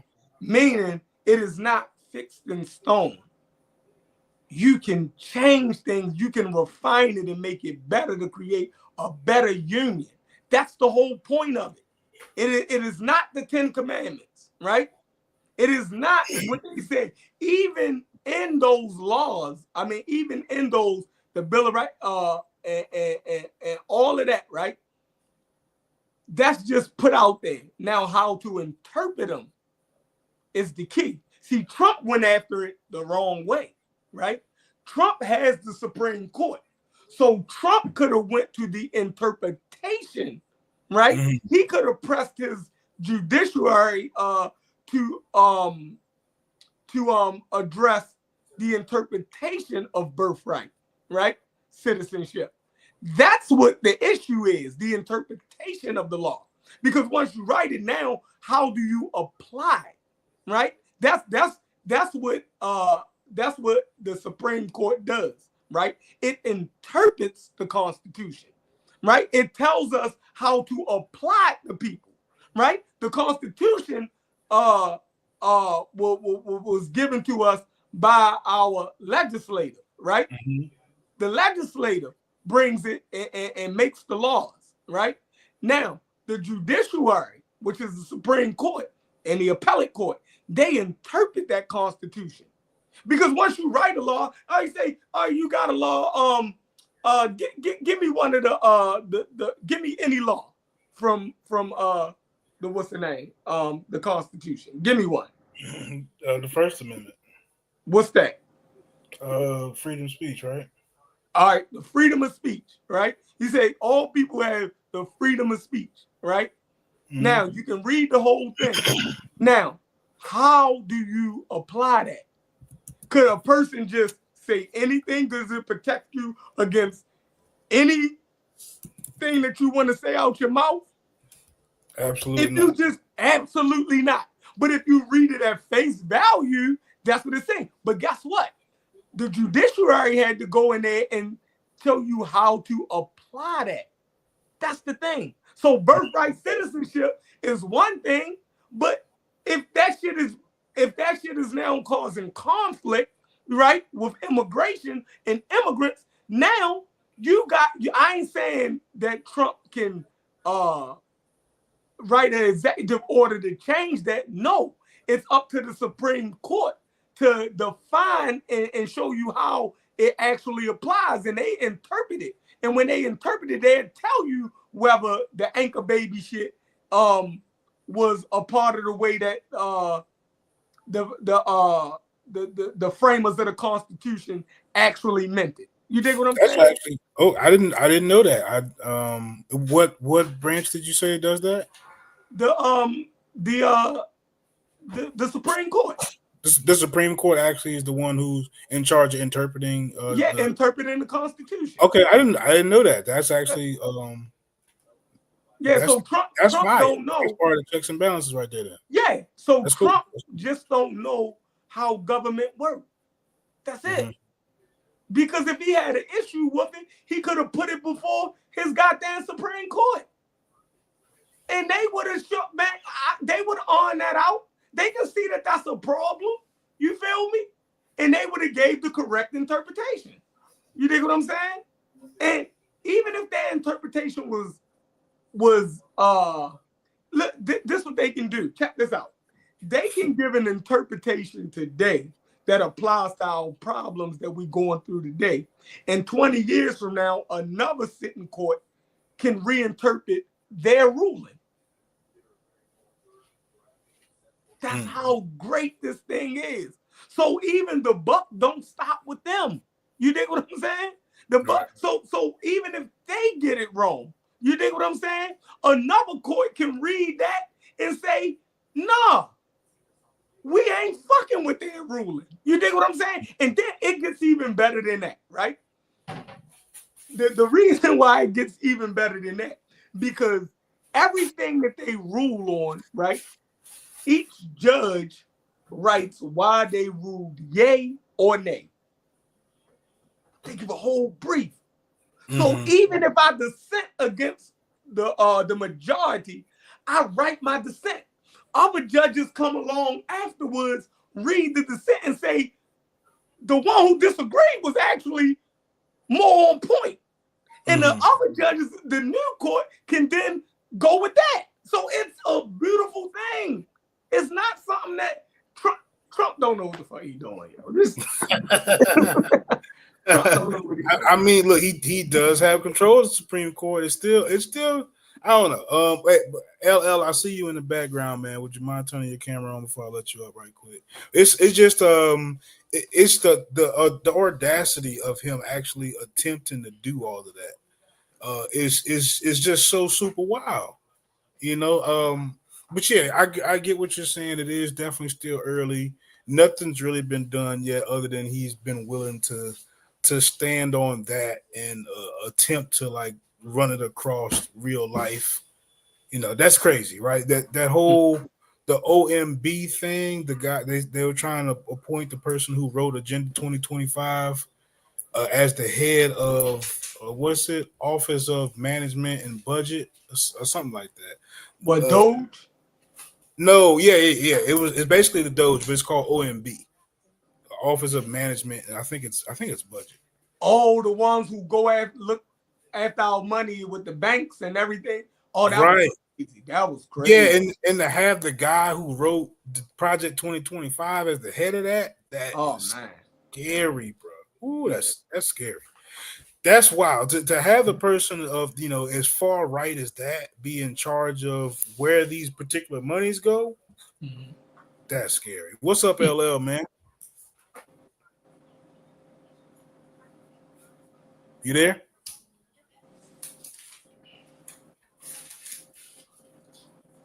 Okay, I don't know if his mic is working or not. He might have to come back in. Might have to leave and come back in. But yeah, man. I actually was like, you know, I kind of been taking a little bit of a break from it from Christmas time. And once I started looking at it again, I realized how far behind I was because of how much crazy stuff he's done in just the last couple of days. Been like all big news stuff. Nothing, you know, no fluff headlines, no, all like, you know, potentially threatening China. You know, who else is like he didn't threaten Canada. Yeah, like Greenland, like everything, super serious. Yeah, didn't he say he wanted Greenland? Yeah, Denmark got to give it up.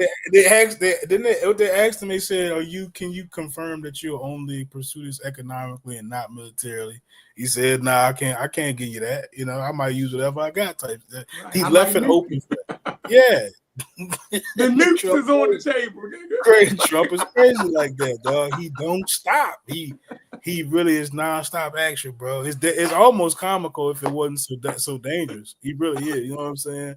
But he really is. They didn't let a kid in the White House, yo. Yeah, like, bro. That's how I feel. Like y'all didn't let a crazy kid in the White House, yo. A brat teenager who that is just seems like, yo, he just talking tough, just doing anything. Like, oh man, like I brassing them, man. They just disappointing, yo, because they won't even say, yeah, we fucked up.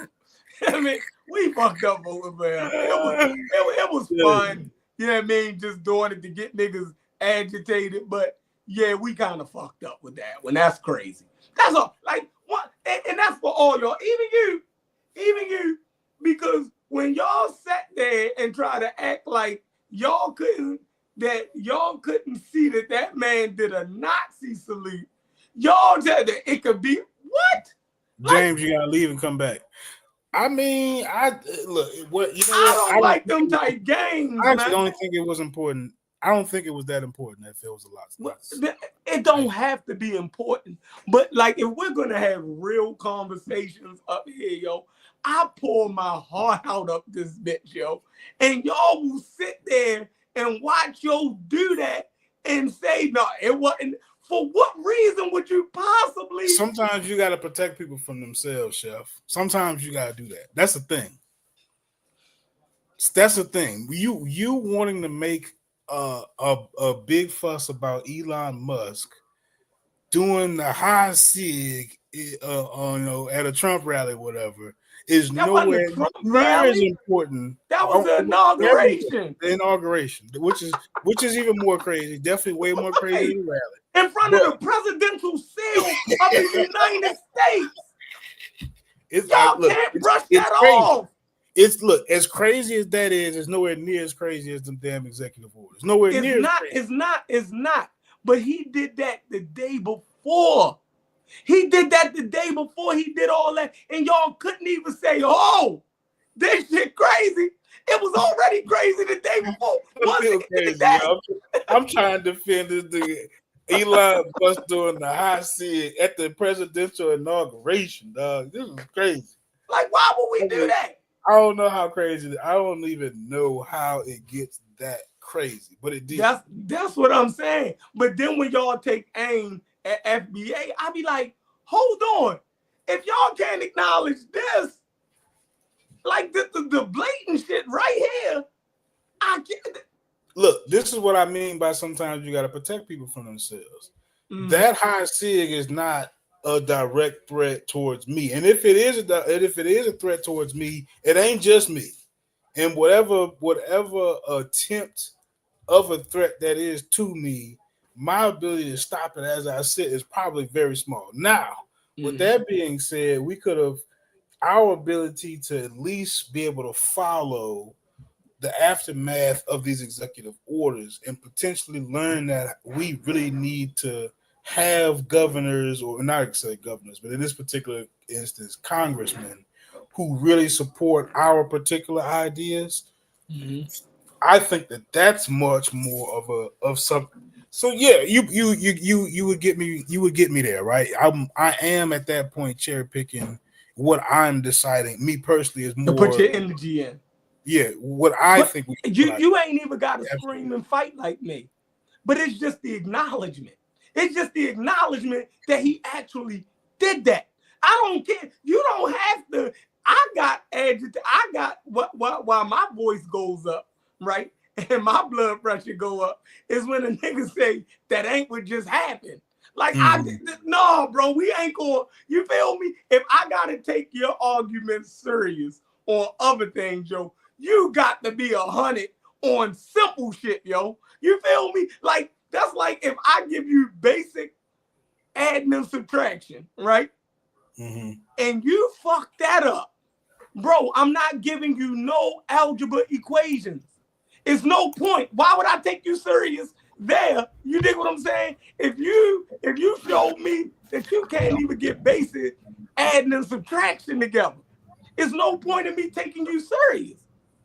You feel me? So when y'all say y'all can't even acknowledge that was that, but now y'all want to start talking about complex shit. Why am I gonna listen to you about the complex shit when y'all can't even acknowledge the simple shit? That was the high sig. Okay, you like, come on, bro. I get that. Y'all want to move on to the next subject, right? Without acknowledging. Now I understand why Brass and them do it, because you gotta protect your vote in Trump. It can't be as bad as this, for real, right? I get it coming from Brass and Chief X and them side, because it's cognitive dissonance. They really voted for this motherfucker. You feel me? Like, and if that don't do it, right? If the Hitler symbol wasn't enough for y'all, Pete Hexick is a goddamn skinhead, right? Yeah, I've seen his tattoo. Yeah, a goddamn skinhead, bro. You feel me? So none of this. So, and then what's the other boy name? RFK is a goddamn anti-vaccine pseudo super duper wild. Like, so dangerous. So in all of this, these guys can't say, maybe I fucked up voting for Trump, right? They can't say it. Like, all of this shit going on, motherfucker rounding up motherfucking Mexicans and shit, and these motherfuckers can't say, yo, I fucked up. You feel me? Putting a goddamn South African Nazi in charge of some made up shit called Doge. He don't got no credentials, and this motherfucker got all our social security numbers and tax information. But these niggas can't say that they might have fucked up by voting for Trump. They can't say it. Like, that shit is perplexing to me. But they can be serious and hold everybody else feet to the fire about being FBA or hip hop. But y'all can't even acknowledge that you fucked up with Trump. You feel me? Like we ain't going. Gas prices ain't go down. Eggs still high as a motherfucker. You feel me? Right. Now I feel you on that. Eggs still high as a motherfucker, dog. That's for real. Trump so why did y'all vote for him? On the promises yet, right? But he didn't definitely started his look like he's kind of setting the stage a little bit for a lot more of this Agenda 2025 stuff to kick off than he might have originally let off of. You know, that's what it seems like to me. It definitely seemed like kind of what's looming in the background. You know, that's a big deal. What's up with you, Pan-African James? What's happening? Well, if it is, it's stepping and fetching. Oh man. Which one are you? Stepping and you fetching? What's going on? I'm you stepping and you fetching. Big stepper. I ain't fetching. That's crazy. Yeah, what's happening with y'all, man? What's up, James? Oh, nothing, bless, man. It's a lot of information. It seems like y'all just being a bubble or something, right? Mm-hmm. And the stuff is moving in light speed, so I can't blame y'all. The stuff that he's doing is happening really fast. But you got to start looking at some of the stuff that they doing and figuring out how it affects us. Mm-hmm. You know what I'm saying? So if you're looking at the DEI and you put it in percentage-wise, who does it affect most, us or other people? Say that again? The DEI situation where we kind of like all flipped out about, they taking away DEI. Well, look at who does DEI affect the most. Does it affect African American people the most or other people? I thought it said white women and then homosexuals. Then it was another group, and I think we was last. Okay, bam. Okay, so now let's look at what he doing with, I think he said 2 million people. If y'all don't show up to work, because y'all been, since COVID, sitting at the house doing y'all work from a computer at the crib, chilling on the taxpayers' dollar. And he's saying either y'all show up for work or put your resignation in. Like, what do y'all think about that? That's horrible. You do? Why would that be horrible? Going to work is horrible? No, listen. I live in a black city. So the federal government here is black people. Mm-hmm. The federal workers here is black people. So those people will be affected, right? Those buildings haven't been upkept properly since 2020. Yeah, since 2020. Man, that ain't a couple years. Cut it out. They damn near decayed from 1,000 years. No, but they definitely got to be up to code, right? Man, those buildings ain't nothing wrong with those buildings downtown. All right, so now you just neglecting. All right. Yeah, because that's what you doing. I'm trying to act like it's a major. These people ain't able to do quick renovations on a building. No, they are. No, if they do all of that, then fine and dandy. That's not even necessary. I work down the street from Health and Human Services. The only thing they did when COVID shut down, they just took their ass home and did they work from home. Only thing he's telling them is to go back to that. You know what that does? That helps the economy as far as gas. People got to commute. People got to go out and eat lunch now instead of making a sandwich at the crib in they boxes. It helps the economy. But I'm not a pro-American person, but I'm just telling you, when you look at what he's doing, some of the stuff is pro-American. But y'all don't see it, like putting tariffs on these people. Y'all don't understand that the Japanese cars that they making, the electric cars that they making, are just as good as Elon Musk's Tesla. How many Japanese electric cars you seen running around in America? Ask yourself that. So the tariffs will hurt that then. No. What I'm asking you is this. No. I just asked you. Let's slow down, Chef. Right. How many electric Japanese cars have you seen in America? There's a few. I think Kia got one. I be seeing the Kia one. Okay, but for the most part, when you see them, you mostly see Teslas. Yeah. Okay. Now we all should agree on this. So we mostly see Teslas. Well, the reason that is because they put 100% tariffs on the Japanese cars, the Japanese model. Why did they put 100% tariffs on the Japanese electric cars? Because the Japanese electric cars are 50% cheaper than Elon Musk's product and at the same quality and value. You see what I'm saying? So y'all got to understand how this shit works. You see what I'm saying? So now you see who we talking about. We talking about Elon, right? Right. He said, who he's sitting next to? Trump. See what I'm saying? Pay attention. So he's sitting next to Trump. All this type of shit get passed through motherfucking shit like that, bro. Y'all gotta understand. Go look up what are the tariffs on Chinese electric vehicles. It's 100% tariff. Biden did this. You see what I'm saying? So that they could kick off this American-made electric car market. You see what I'm saying? But if you go look up the price comparisons between electric Chinese vehicles versus Elon Musk's, you're getting ripped off by $10,000. And on the high end, if you go look at the high end of the models, you're getting ripped off by about 40 in comparison models. You know what I'm saying? So y'all got to pay attention to how the economic trade and what they doing is what they doing. Now, it's pro-American, and you know I'm not pro-American. I know y'all are. So y'all should be happy that I live here. Why wouldn't I? Because you got to understand that it's a global shift happening right now, Chef, and you can't be scared. Fellas, give me 1 second. I want to run half of a little quick commercial, and then we can get right back into it. When a nigga had a brand new Cadillac and a whole bunch of hoes in it, he was smooth as ice. Smooth as ice. It was full as silk, baby. He was good. Yeah. I see him put it up, put it down. He gotta go down, he rise up. He moved from time to time, place to place, city to city. Nigga got around. Oh yeah. I go to New York, I hear his name. Yeah. I go to Cleveland, I hear his name. Chicago, I put his name down. They know it. Chill with the babbling, nigga known for the traveling. Like I can't dribble, I'm hitting hoes with the javelin. Put it in the middle, I'm steady roaming like Vatican. Syllabus and cannabis pimping, I'm now establishing.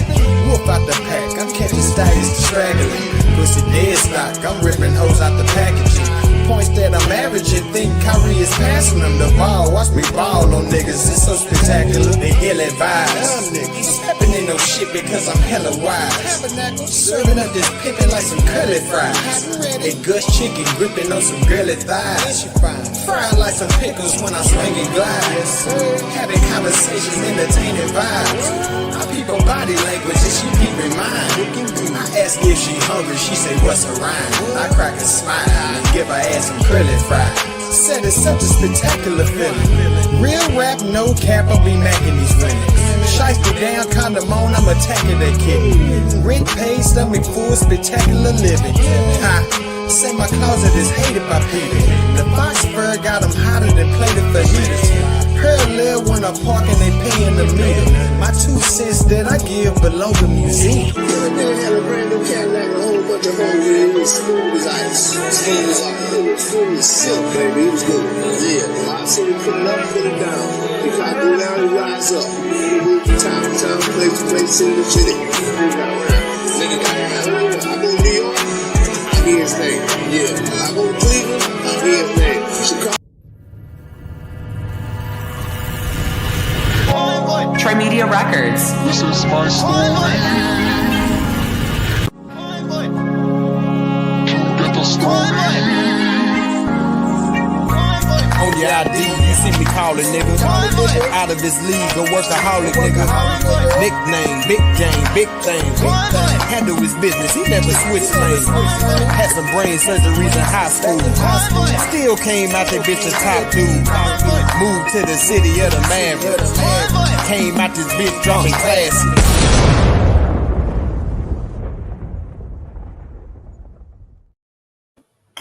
All right, man. I appreciate y'all hanging in here. It's been a real good show.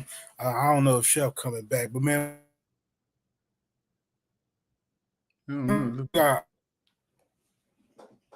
or something. We all left off at where I went. You there? Yeah, it kind of. I don't know if you can hear me. Can you hear me? I can hear you now. It was froze for a couple seconds. Yeah, I had got that same thing too. Yeah, it kind of froze up. But no, I was just saying, man, y'all kind of Y'all gotta really study, man, even just modern and what's going on right now to see why these people are doing what they doing. Even if you don't like them, it ain't got nothing to do about feelings. Like if I say I'm not pro-American, I'm not pro. When I say that, reason why I say that because I'm pro-right and pro-wrong. So whatever's right is right. That's what I'm dealing with. I don't give a damn if it's America, Africa, or whatever country it is. If it's wrong, if I see an African country doing something wrong, I'm against that. And if I see America doing something wrong, I'm against that. I don't give a damn where I'm at. See, some people got just false allegiances to the wrong shit. See, and you can get yourself caught up like that.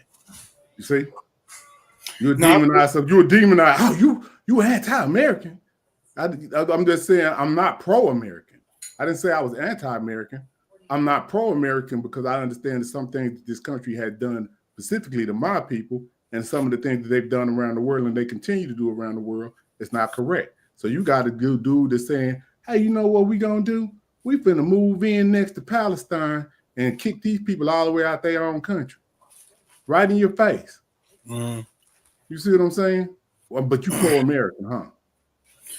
I mean, I wouldn't say I'm pro-American, James. see what I'm saying? Now you're not. What I think America operates like an empire, and they might justify some of the terrible things that they do with racism, but that doesn't necessarily mean that I believe that white people are like born racist. You get what I'm saying? Like, I don't think that the fight is necessarily between us particularly and white people, but I feel like that's been like a manufactured issue between how it's been handled, down from the government and their policies that they've administered, right? They were focusing themselves trying to like maybe like cause this particular divide within their society that they can puppet master and benefit from.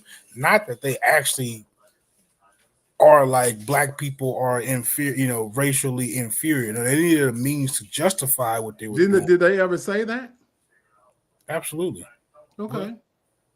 So, but you saying it's like it's superficial, like it's something that's like they really didn't mean it. Is that what you're saying? Like, yeah, they really did mean it.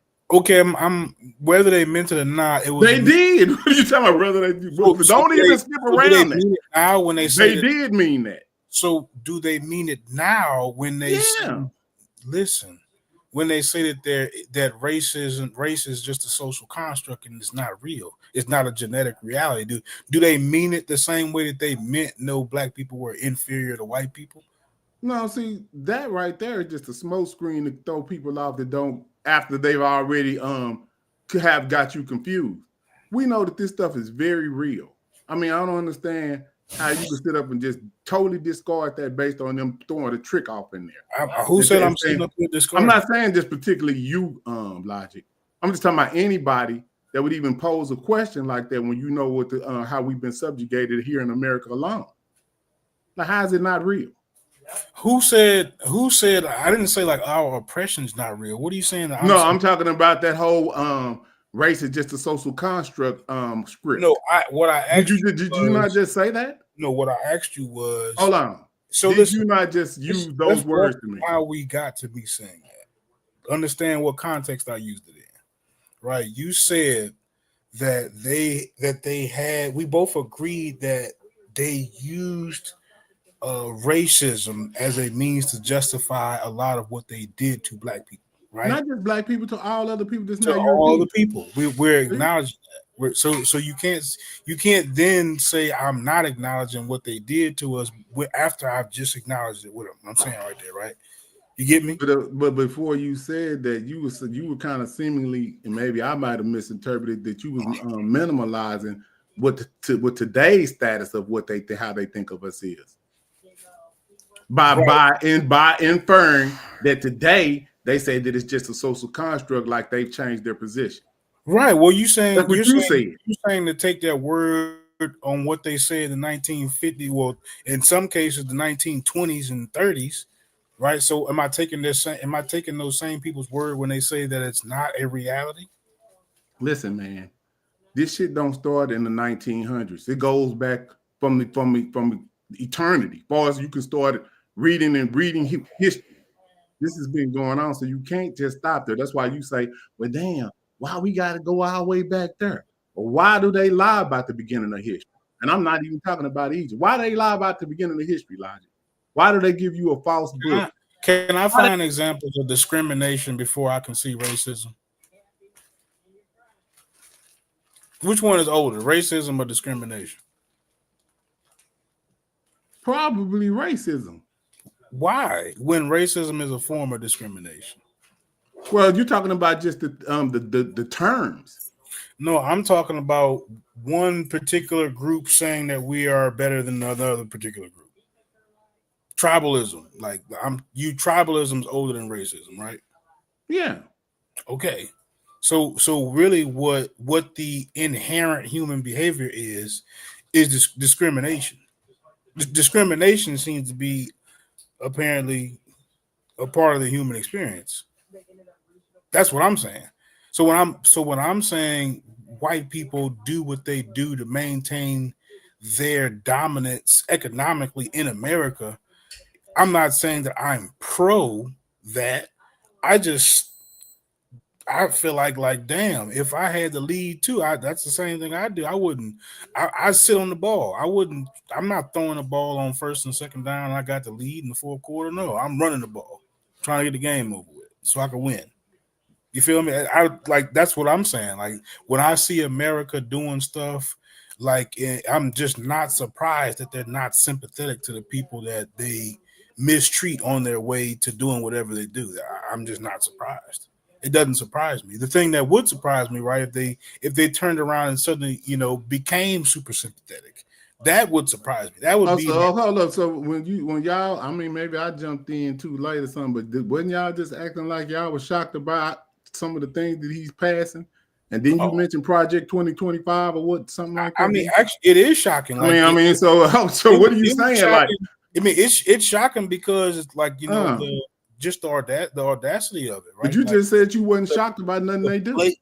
The blatant attempt to, but that's really not like.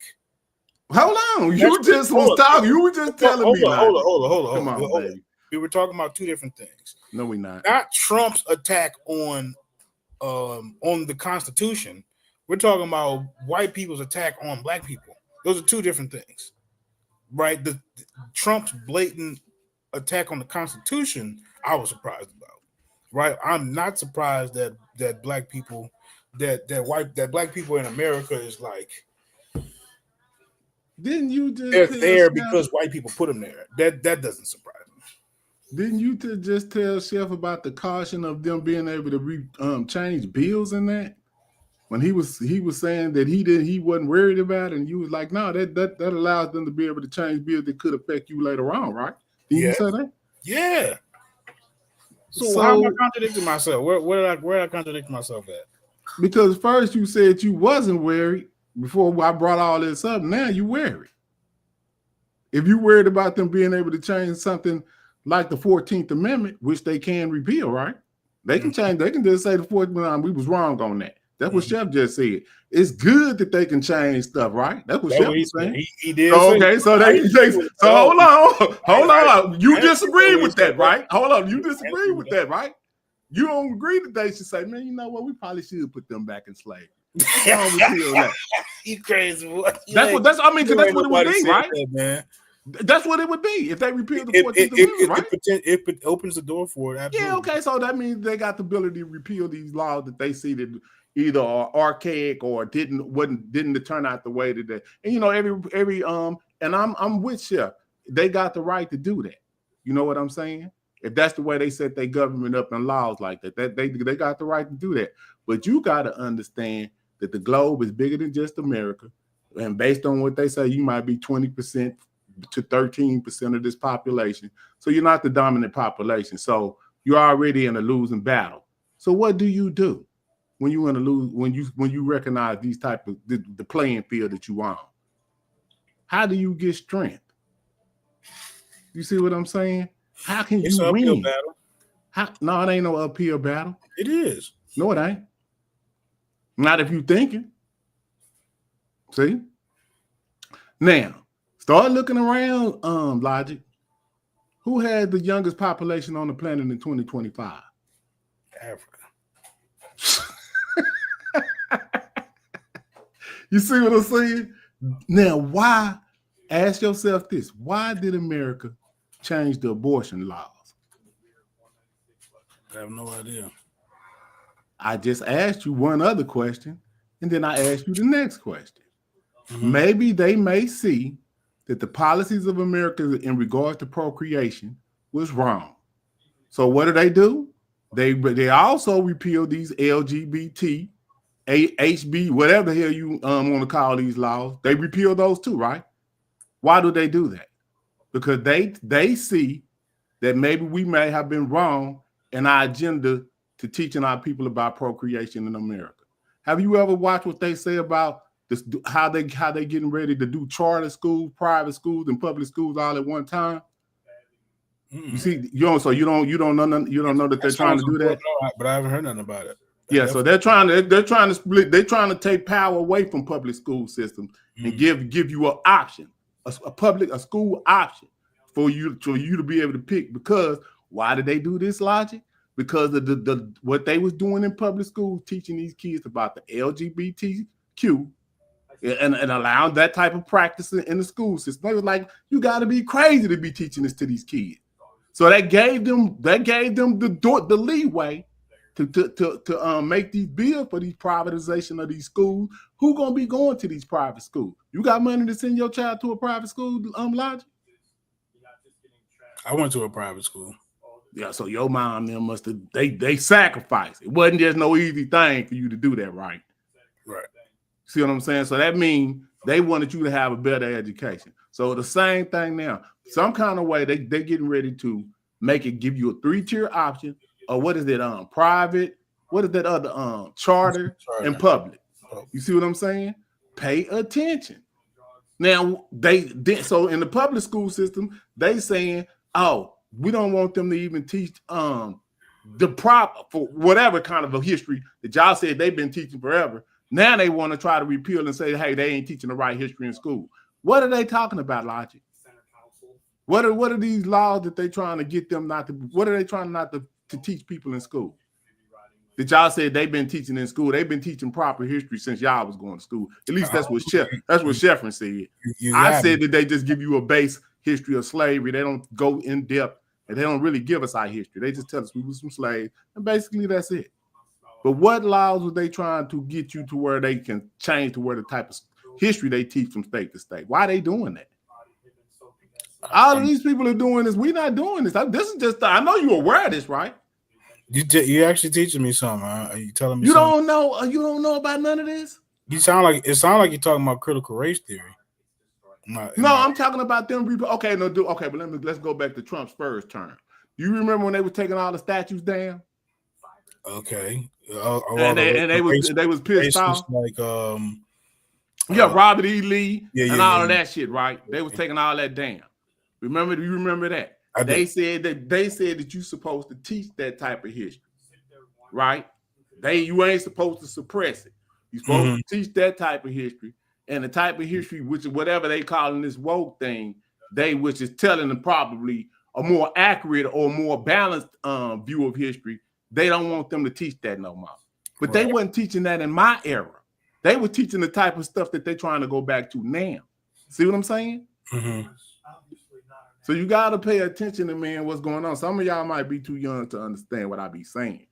But that's really what's going on. I see what you're saying. You're making some really good points. I don't know. I feel like my point, I be trying to like hammer it home, but not sound like I'm like nagging behind it too at the same time. But yeah, like stuff like that, I feel like it's way more important for us to establish, some healthy solutions for things like that rather than problems about Egypt. And that's just kind of like the baseline of what I'm talking about. And I feel like hold on, Logic. You kind of fixated on that for whatever reason, maybe because that's what you came in listening to us argue about in the community. But it's bigger than that. And check this out. I just put something in the what is this? The private chat. Mm-hmm. Click that CSIS, the last link. I want you to read that while we talking. Now, before Sheffrin left, he was talking about Kennedy being an anti-vaxxer and whoop-de-woo and whoop-de-wop, right? Now, if you read this, what they did, who did this? Let me tell you who did this. The what is that? That aid, the U.S. aid. Wasn't it something about like Ebola or something like that? And they told them that they had polio. Okay. They went to these people country in Pakistan, told them because they was looking for bin Laden. They were trying to get their DNA to see if anybody of his family members was somewhere. So they told these people that there was an outbreak of polio in their country, and that they was gonna come and help them with polio vaccinations. Meanwhile, they was taking these people DNA. Now, this happened in what year does that say? 2011, 2014, or something like that? It was written in 14. I see it. Okay, now so bam. Imagine if we would have not had did you have this knowledge when COVID came out? No. So what do you think about this when you see stuff like that these same people are doing? I think that if this were a big talking point during the COVID vaccine, this talking point would have been tremendously distracting and unproductive for African Americans. African Americans? So COVID only affected African Americans? Everybody who had a chance to read it would have that same effect. No, I'm talking about, so you saying COVID was restricted to African Americans, right? I'm more concerned about what effect it would have had on African Americans, but it would have had the same effect. No, but pay attention to what the whole premise of that is. That gives you the premise to let you know that these people will do stuff like this. Now, when COVID came along, did you get sick from COVID? I don't think I did. I always had. Okay, so bam, me neither, right? I've never gotten sick and didn't know it. I went to the hospital and took a swipe for something else, and they told me I was COVID positive. But I felt just like I feel today. Now, tell me if anybody that's sick can feel normal. Like, I mean, to where, you know what I'm saying? That doesn't make, if you got a cold or a flu, you're going to know it. But I'm feeling like I've got the mucus coming down. You don't feel it. It's starting to affect your body, but you don't feel any different. It's not, and it progresses into you don't feel like you're not a bed, right? But it started out with a sniffle, a cough. You know, you were sick a day or two ago, but it started out with a sniffle, a cough, or an itchy throat, something. But when I got tested positive for COVID, nothing happened before or after the diagnosis. I didn't get nothing. So I'm just saying. Now I know they said, what did they say? Some people have immune deficiencies and stuff like that, or herd immunity or whatever they was trying to say. But you got to pay attention to this right here, Logic. And I know you will come up with all kinds of excuses for why this ain't true. But do you know that out of all of the humans on this planet that was affected by COVID, who was the least affected? The African. Do you know who was the most affected? The people in India with the red dots on their head. And what's the correlation there? What do you attribute that to? What I'm saying is that based genetic differentiations in humans can cause severity and cause less severity depending on disease. That's a genetic fact. And I'm gonna tell you, I'm gonna give you another, for instance, HIV/AIDS. It affects the Africans more than it affects the non-African. So I'm just telling you that HIV, that COVID situation, genetically, it did not affect us as bad as we might have thought it was when the pandemic first hit. Because we was all afraid that, man, it was going to be catastrophic for the African continent. And it come to find out that it had very little effect on it. And did science try to figure out why it didn't, and they came up with these scenarios. So, James, it sounded like your claim was that the continental African has a genetic advantage when it comes to fighting off the coronavirus. That's what it's based on. That's based on the data. That's Make what sure happened. I heard you correctly. Okay. So you wouldn't attribute to anything other than genetics. You would. Yes, that's how science works. See the data and immediately assume it should be genetics. Nothing to do with how far apart they're spread or none of that. I got you. Okay, cool. You want to close out, man? I think we're at the 2 hour mark. I want to share. Right on. All right. Well, no, I don't got nothing else to say. I was just coming on to just chop it up with you. And I I think definitely you were appreciate. struggling. You were struggling again. So, it's just me trying to give a younger brother some type of Nah, bro, I yeah. definitely appreciate. Yeah, read that if in depth if you need to get an understanding of why I brought that to your attention. You got to. I mean, I know y'all listen to a lot of the media in America, and y'all accept it as if that's just the end all be all and all conversation, bro. You got to look around and be well versed in what y'all talking about when y'all get on the mic. But anyway, with that said, I'm out. You can close out. Peace. Now, I appreciate y'all showing up, man. If y'all haven't had a chance to hit that like button, man, definitely hit that like button.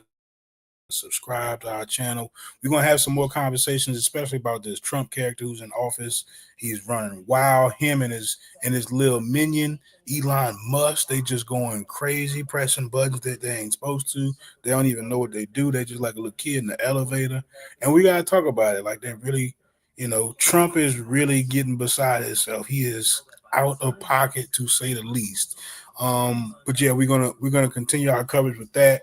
And if need be, I will continue to passively report on some of the terrible ideas that I encounter in my conversations with the online activist community. And shout out again to those out there putting some work in, whether I agree with your ideologies or your approaches or not. It does take a lot of effort and commitment to put some sort of a plan into action. And if the foundation of your plan is to centralize, some of the benefits to African Americans, I definitely commend you, because I realize that does take a lot of it's going to take a lot of commitment. It's going to take a lot for you to be able to pull it off, especially the way that you're promoting it, to only pull it off with only black. Shout out to those people out there. But I appreciate y'all coming through. I'm shutting it down. Y'all have a good weekend.